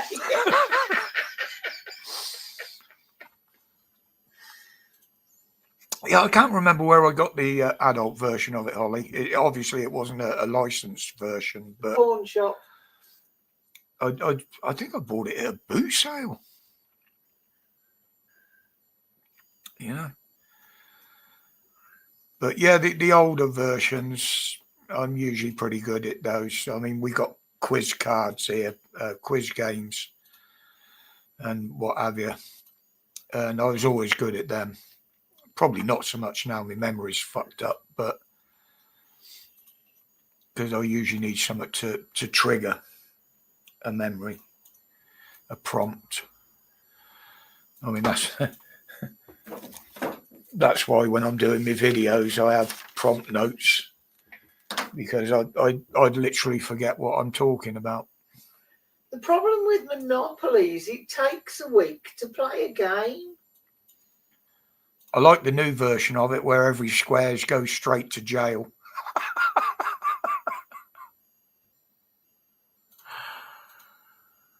Nope, never buy a second-hand power tool from a car boot sale, loafer. Never. You know, that's probably some poor bastard's lost his tools from his trade.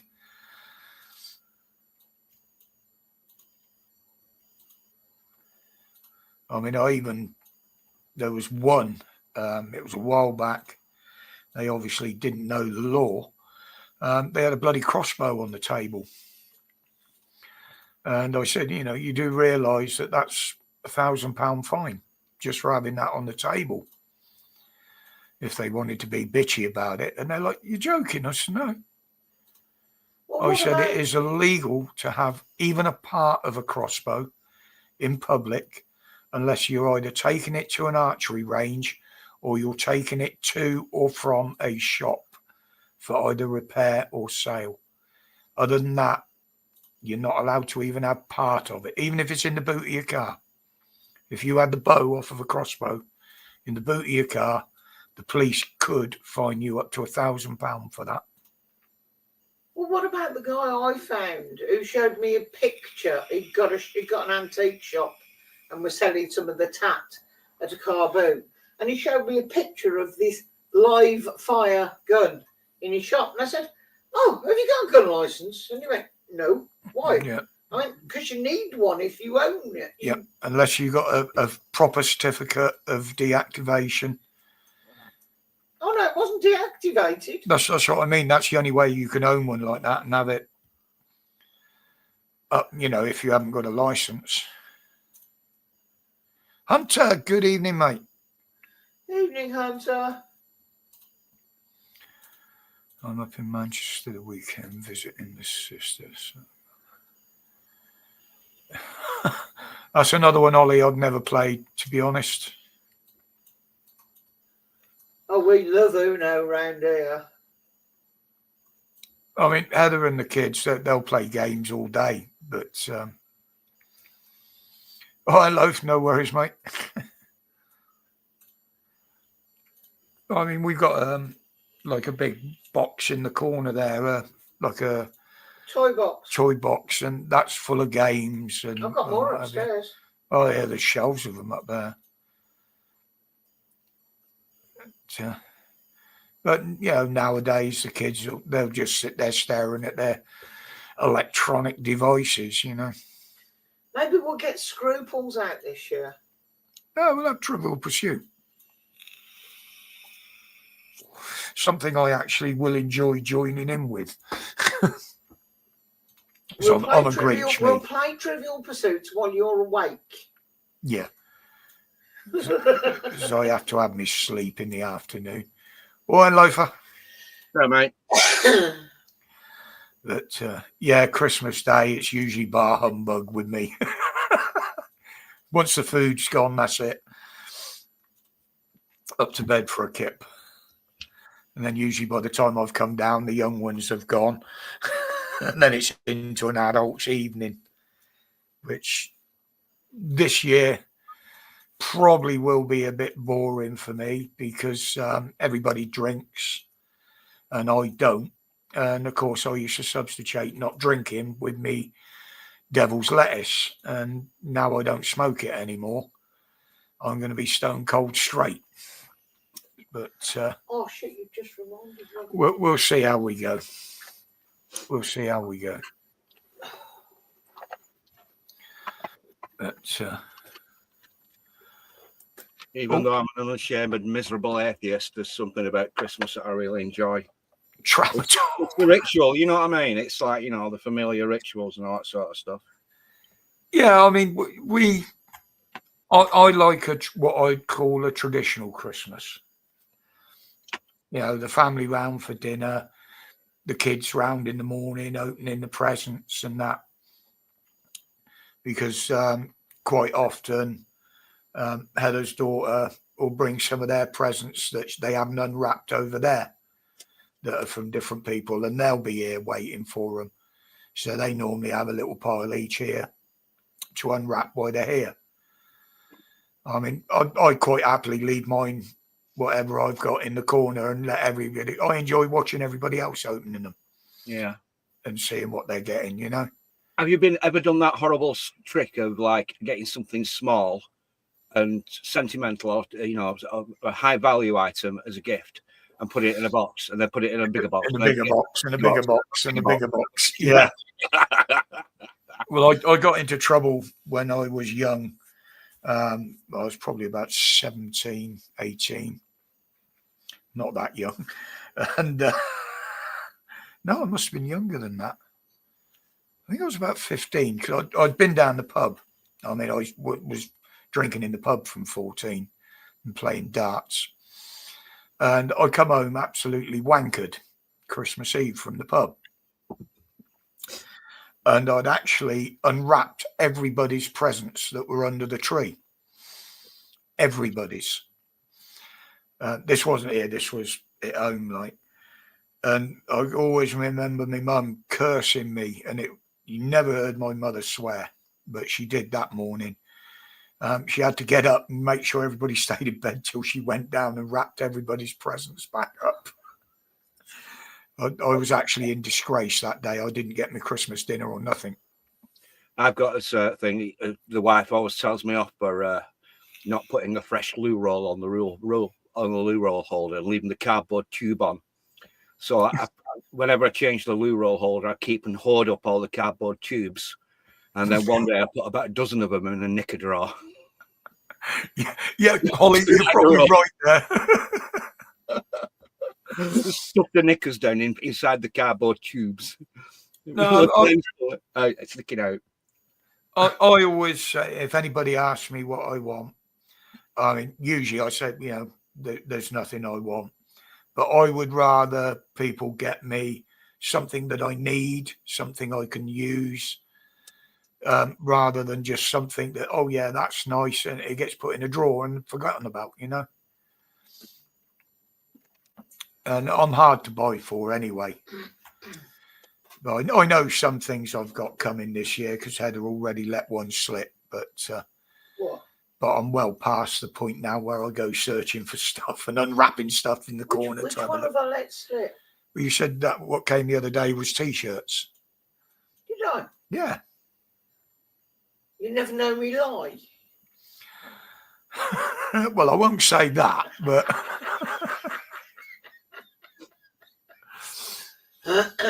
there's one Christmas tradition I always keep. I always listen to that. I put it into text earlier. It's a long rambling monologue by the old Mancunian folk musician and comedian Mike Harding, the 14.5 pound budgie.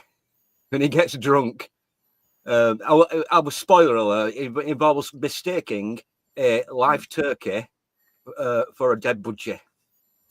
It's very, very funny. Very funny. The funniest one I've seen like that was the one that was online last year, where they'd put the turkey on the table. The kids were all round, and what they'd done, they'd put a quail or something inside the turkey. And they got this little bird out of the turkey after it was cooked. Oh, look, it was pregnant. And the kids were in fucking bits. The daughter was nearly 6. She was in tears.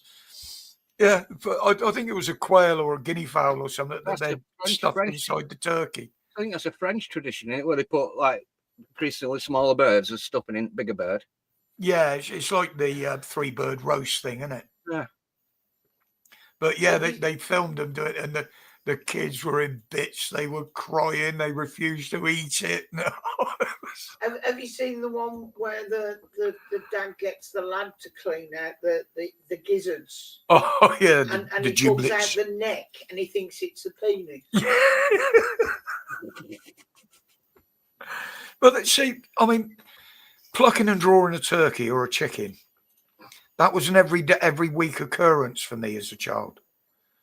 We were taught to do it. We were farming community. If you wanted a chicken, the thing came in intact, usually living. Yeah. So you had to do it all for yourself. And now that people have just got used to going in a shop and buying one, defrosting it straight in the oven. But I hate the fact that you don't get all the bits and pieces anymore with a chicken or anything, because that made the best gravy. Yeah, that made your stock. And and everything else. But No, you I get used the to have a- stock. I used to have a milk round as a nipper when I was about 12-year-old, and delivering milk. Mm. And we were a transit van with back doors taken off. It had a running board and 2 grab handles on. So there like be 3 of us, like, one in the van, 2 on the running board holding on. Because it was like, you'd drive down the road 20, 30 yards, stop, jump off, and, collect the empties and put the milk bottles down. I mean, you wouldn't be able to do that in this day and age, health and safety. But they also had a farm. It was tuberculin tested milk as well. So it weren't pasteurized. Unpasteurized tuberculin tested milk from, I think you ever heard of them black and white ones. I can't remember what they're called. But they actually had turkeys in at Christmas. And I can remember about 7 or 8 year old going down that farm, and it was really cold in this barn. And there are all these clucking noises, and they'd rag the turkeys and then just chuck them through a window, and everybody start, plucking them and everything. And I mean, I've been on the planet about 57 years. It went back 50 years now, but most people get their meat on a piece of plastic now, don't they? They've no idea where it comes from. That's how I used to earn my Christmas money as a kid, was going turkey plucking. A lot of the village kids did. There was a local farm. Well, I say local. It was about 2 miles up the road. We used to walk across the fields to it, and we'd go in there. We'd skive off school and go in there turkey plucking. You'd earn a good bit of money at it. And that's what you used to use to buy everybody's Christmas presents with.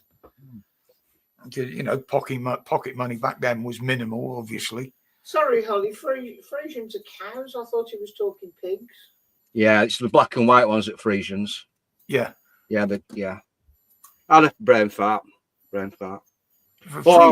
Something else I wanted to say, when I'm talking about MRI scans. Yeah. Apparently they've got one of these special machines at Sheffield at the Northern General, because I went down that tube about 11, 12 years ago for non-epileptic attack disorder. I mentioned it before, and I'm on a Dan's phone-ins. The guy who's the chief neurologist is there. There's a German bloke called Marcus Ruber, and he's one at best in world. So if you ever need an MRI scan or a CAT scan, Sheffield Teaching Hospital is probably one at best in country. So, well, the big one we've got is it's the one that Holly went to today, the Queen Elizabeth. They've got every single modern machine. All the experts are there. I mean, it's a bloody. I mean, I couldn't walk around the place; you get lost in it. But again, it's another teaching hospital. So yeah, it's a teaching hospital. You've got the experts there teaching. But I ended up in there back in 2010. They were still building it at the time. Now they moved me from our local hospital, which is donkeys years old, up to there for some tests. Now they put me in this bloody great big ward. There was only 4 beds in it, all on my own. And it was like walking onto the fucking Starship Enterprise. It had its own separate shower and toilet just for the 4 beds. It had a scanner on the door with LEDs where you wiped your hand, just waved your hand at it, and it turned everything on in there. And I was in this ward all on my own. There was no fucker in there with me. And it was right up on the top. And literally, to go and have a smoke, you had to go all the way down through the hospital, all the way back through the corridors to go out the front for a fag, until I found the service lift. Yeah. And then I got caught going up and down in the porter's lift and the service lift, because that was literally, went down in that, out one door, and you were outside where you could have a ciggy. Now they're going to say you can't smoke on the hospital grounds, you can't smoke on the pub grounds, you can't do. It's ridiculous. Can you imagine all the tax that they get from tobacco, and yet they're trying to do this? I mean, people that smoke, I'm not in denial. I smoke too much as it is, and I drink too much as it is. If you read through the NHS rules, they say no smoking on the grounds, on the signs, but that is not their policy. Their policy is no smoking within 15 meters of a building. Mm. They recommend you use the designated smoking areas that they've got, but it is not, they cannot turn around and say no smoking whatsoever. So their policy is, and it's written in the rules, is no smoking within, I think it's either 14 or 15 meters of any building. But there's always an ashtray outside the door. Yeah, there's always a bin with an ashtray right outside the bloody door. And that's where they all smoke anyway. But there are certain restricted areas where you can't go, obviously.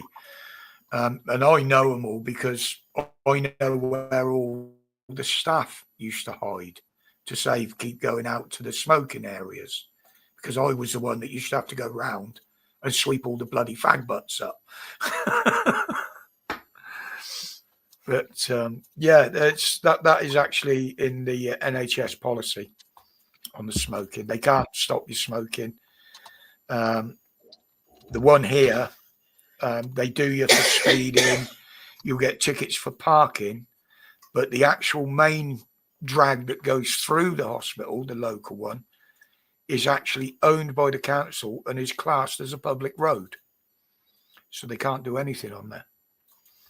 They do, you know, they'll give you a parking fine and shit like that. But yeah, it's actually listed as a public road, public highway, because people used to use it as a cut through to save going up the road to the corner and cutting across. They used to drive up through it, but that's one advantage of having worked at hospital. You get to learn all the rules. Like, I feel like here. It's I mean, I've got to say, you know, big hospitals and everything. It's a Lancashire Hot Pots comedy folk song. It's I fear IKEA. I won't go there again. I don't want a bookcase called Billy or a table called. The worst thing with IKEA was you've got to walk round. There's no bloody stairs. You go up as you walk round, and then you've got to come all the way down to collect what you bought. You've got to pass every bloody department in the shop. Yeah. Just to get one item, you know? Yeah, no, yeah, I went for some shelves and I was all over the bloody shop. And then you've got to go, you want me to go in warehouse and pick it myself? Yeah. There's one where it's a Michael Palin has travelled the world once or twice. It's the evening, right? The Manchester Rambler. It's the tune of the original folk song, Manchester Rambler. Yeah, and the thing I found with IKEA as well is because it's got all the continental plumbing on it, and nothing is standard size to ours.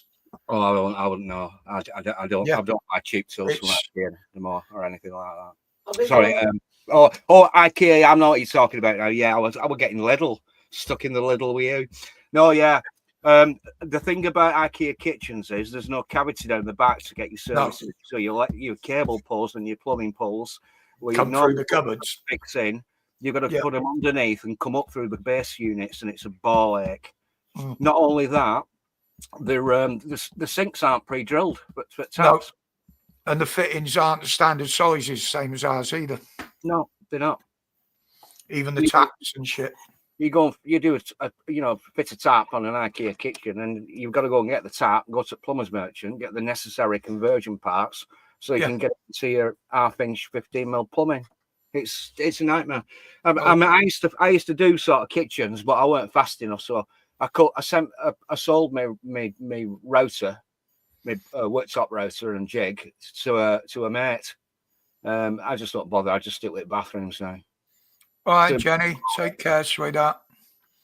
I had one customer. He said, I've seen a kitchen I like in IKEA, and he wanted me to go and pick it up with a van because he only had a little car. And I said, well, I'll go and pick it up for you. I said, but you can get someone else to fit it. I said, because they're a fucking nightmare. I said, I won't touch them. Yeah, he's what? And I explained, and he understood. Yeah, absolutely.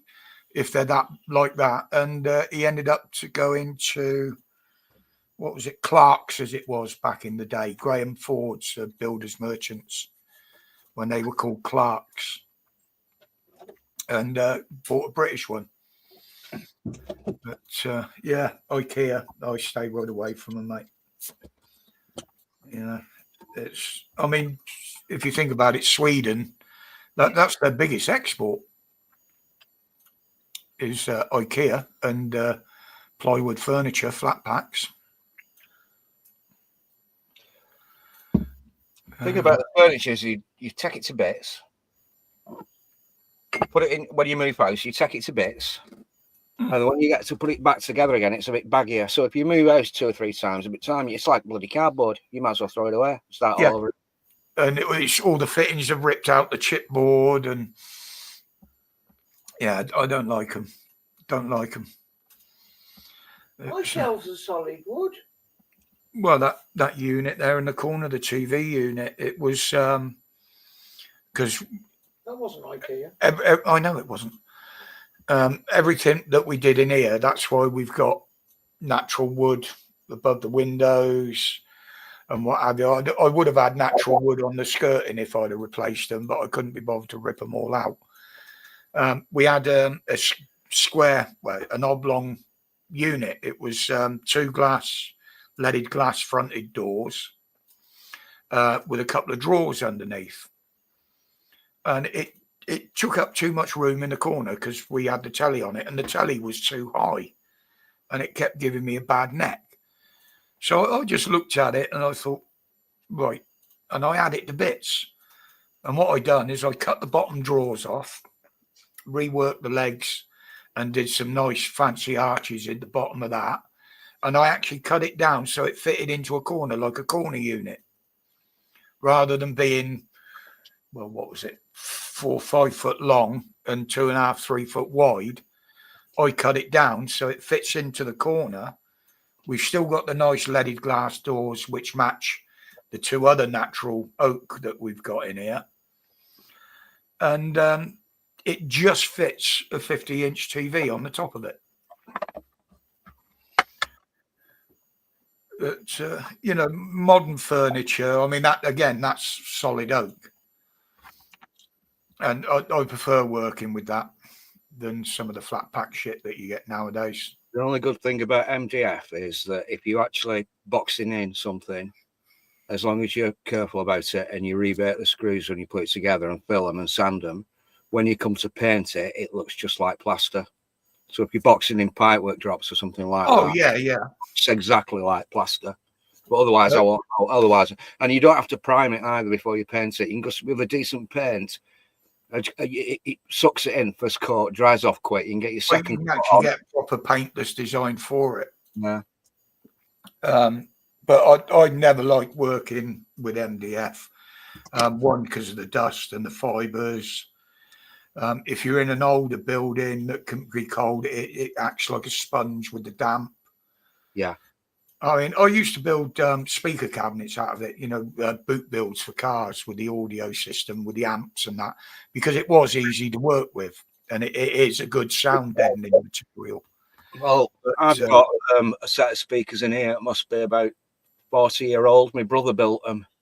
There's so much ballast in it. I think the speaker set he paid about 40 years ago. I'm going back now, what, 80s, something like that. Mid-80s. Yeah, so that's when I was building the boot builds and that, full audio systems with the subs and the amps. The speakers, he built the cabs himself. He's even put the vinyl over with Velcro, double back Velcro on, and it's full of ballast, so there's no movement in him. So if you really want to blast it out, there's no distortion.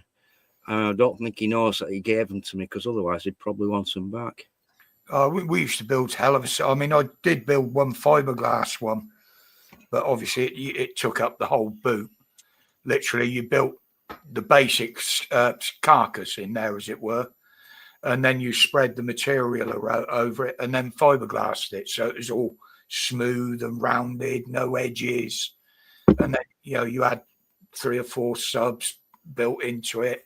You'd have little trays with perspex covers on with your neons in and your amplifiers in. And I used to build stuff like that. Evening, Gypsy. But again, that was back in the 80s when we were doing the car shows and shit like that. All tricked up, modified vehicles and shit. But we had one guy, it was an old Bedford CF van. And he built that many bloody amps into it. It wasn't road legal, obviously. you had that many amps and speakers. There was 3 inches of concrete on the floor to stop it sort of vibrating. And there was extra pulleys coming out of the front, and he had 8 alternators on the front just to run all the amplifiers. Bloody hell. And to keep them cool, we had to strip all the covers, the metal covers off the amps, so all the electronics were exposed, and run copper piping in and out all around these amps with alcohol running through them to cool them. It was his favourite trick used to be popping the windscreen, turning the bass up and popping the windscreen on it. Here's a trivia question for you. Whose Marshall amp was called Murder One? Whose Marshall 100-watt cab, 100-watt amp was called Murder One. under what in the lot? No, so whatever. It's a Marshall amp and it had Murder One written on it. I name dropped earlier in chat.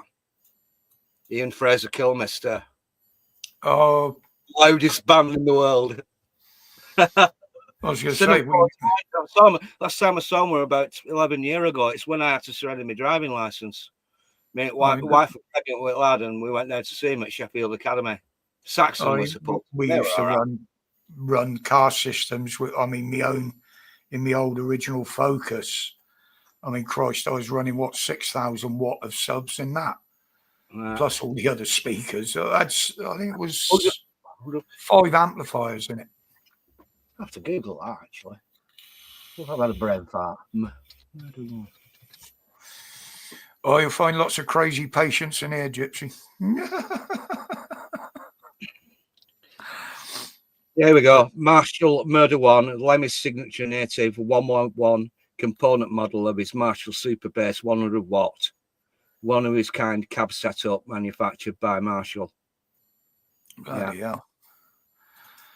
That's, oh, God, bloody back's going now.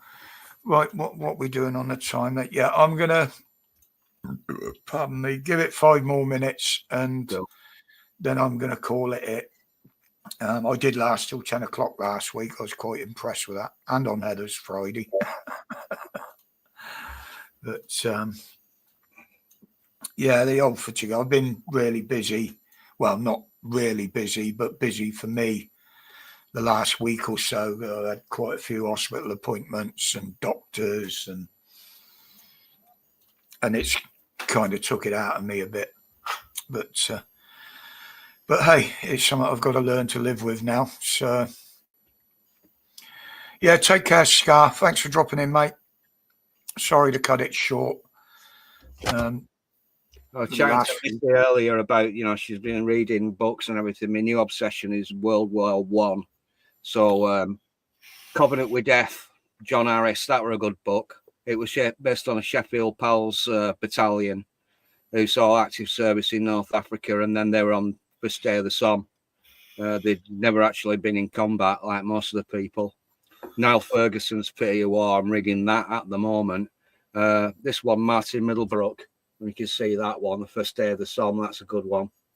My granddad was late pumping out my dad, and my dad was late pumping out my older brother and me. And I'm trying to research our family history because apparently somebody mentioned that he was actually in World War One and he was lucky enough to survive it. So it's two things that, my love of metal, as you know, Motorhead and everything. Lemmy actually wrote that song 1916 after watching a Somme World War documentary. And for all his German memorabilia and regalia, everybody just immediately thought, oh, he's a Nazi. He said, right, if the Jewish armed services wore smart suits designed by Hugo Boss, I'd probably wear them as well. But that song 1916, it's a fucking tearjerker.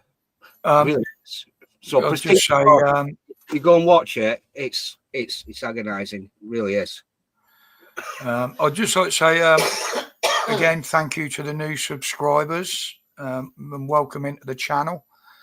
There has been 1 or 2 of you joined in briefly tonight. Let yourself be known. You're more than welcome. As I say, though, be aware on my videos that they do remove comments they do watch the lives and monitor what goes on in the chat. And that is the reason that I do run zero tolerance on the live streams. Same as Mrs. W with hers on a Friday. You know, we don't have any silliness or drama or anything like that. It's a nice, small little community. You'll get used to us. We can be a bit strange at times, none more so than myself. But we all have a catch up in the middle of the week anyway. But Loafer, thank you very much for dropping in, mate. You're welcome. Appreciate that. You're always welcome on the panel, as you know. And anybody else next time, if you want to come up on the panel, just click on the link. I'll verify you in the back room, get you to do something silly, and you're more than welcome to drop up. But until then, as always from me. Hang on. What? Where's the plug for Friday night? Oh, yeah, Friday night, Mrs. W live, 7 o'clock. Is it ladies only? I mean, I can put a frock and a bit of lippy on, you know, if I No. Frocks are not essential, darling. Everyone is welcome. It was set up for the girls so that we can talk girly rubbish if we want to. But you're welcome to come and listen or join in and talk girly rubbish or boy rubbish. It is what it is. It's another catch up. It's another friends get together. You know, just how's your week been? Are you ready for the weekend? She doesn't go into the news and the politics like I do. It's more of a casual thing. Well, I normally on a Friday night I go onto a live stream with a German who lives in Dakota and a Scots Gaelic car mechanic that lives in Inverness, and I thought it was a normie stream. Well, yeah, I don't go on any other stream. Not a normie stream. But we're saying that's good night from me. Right. It's good night from me. See you Friday. And as always, stay strong. No, I got it wrong. Whoa, stay safe, stay strong, stay free. Respect, people. Right, let's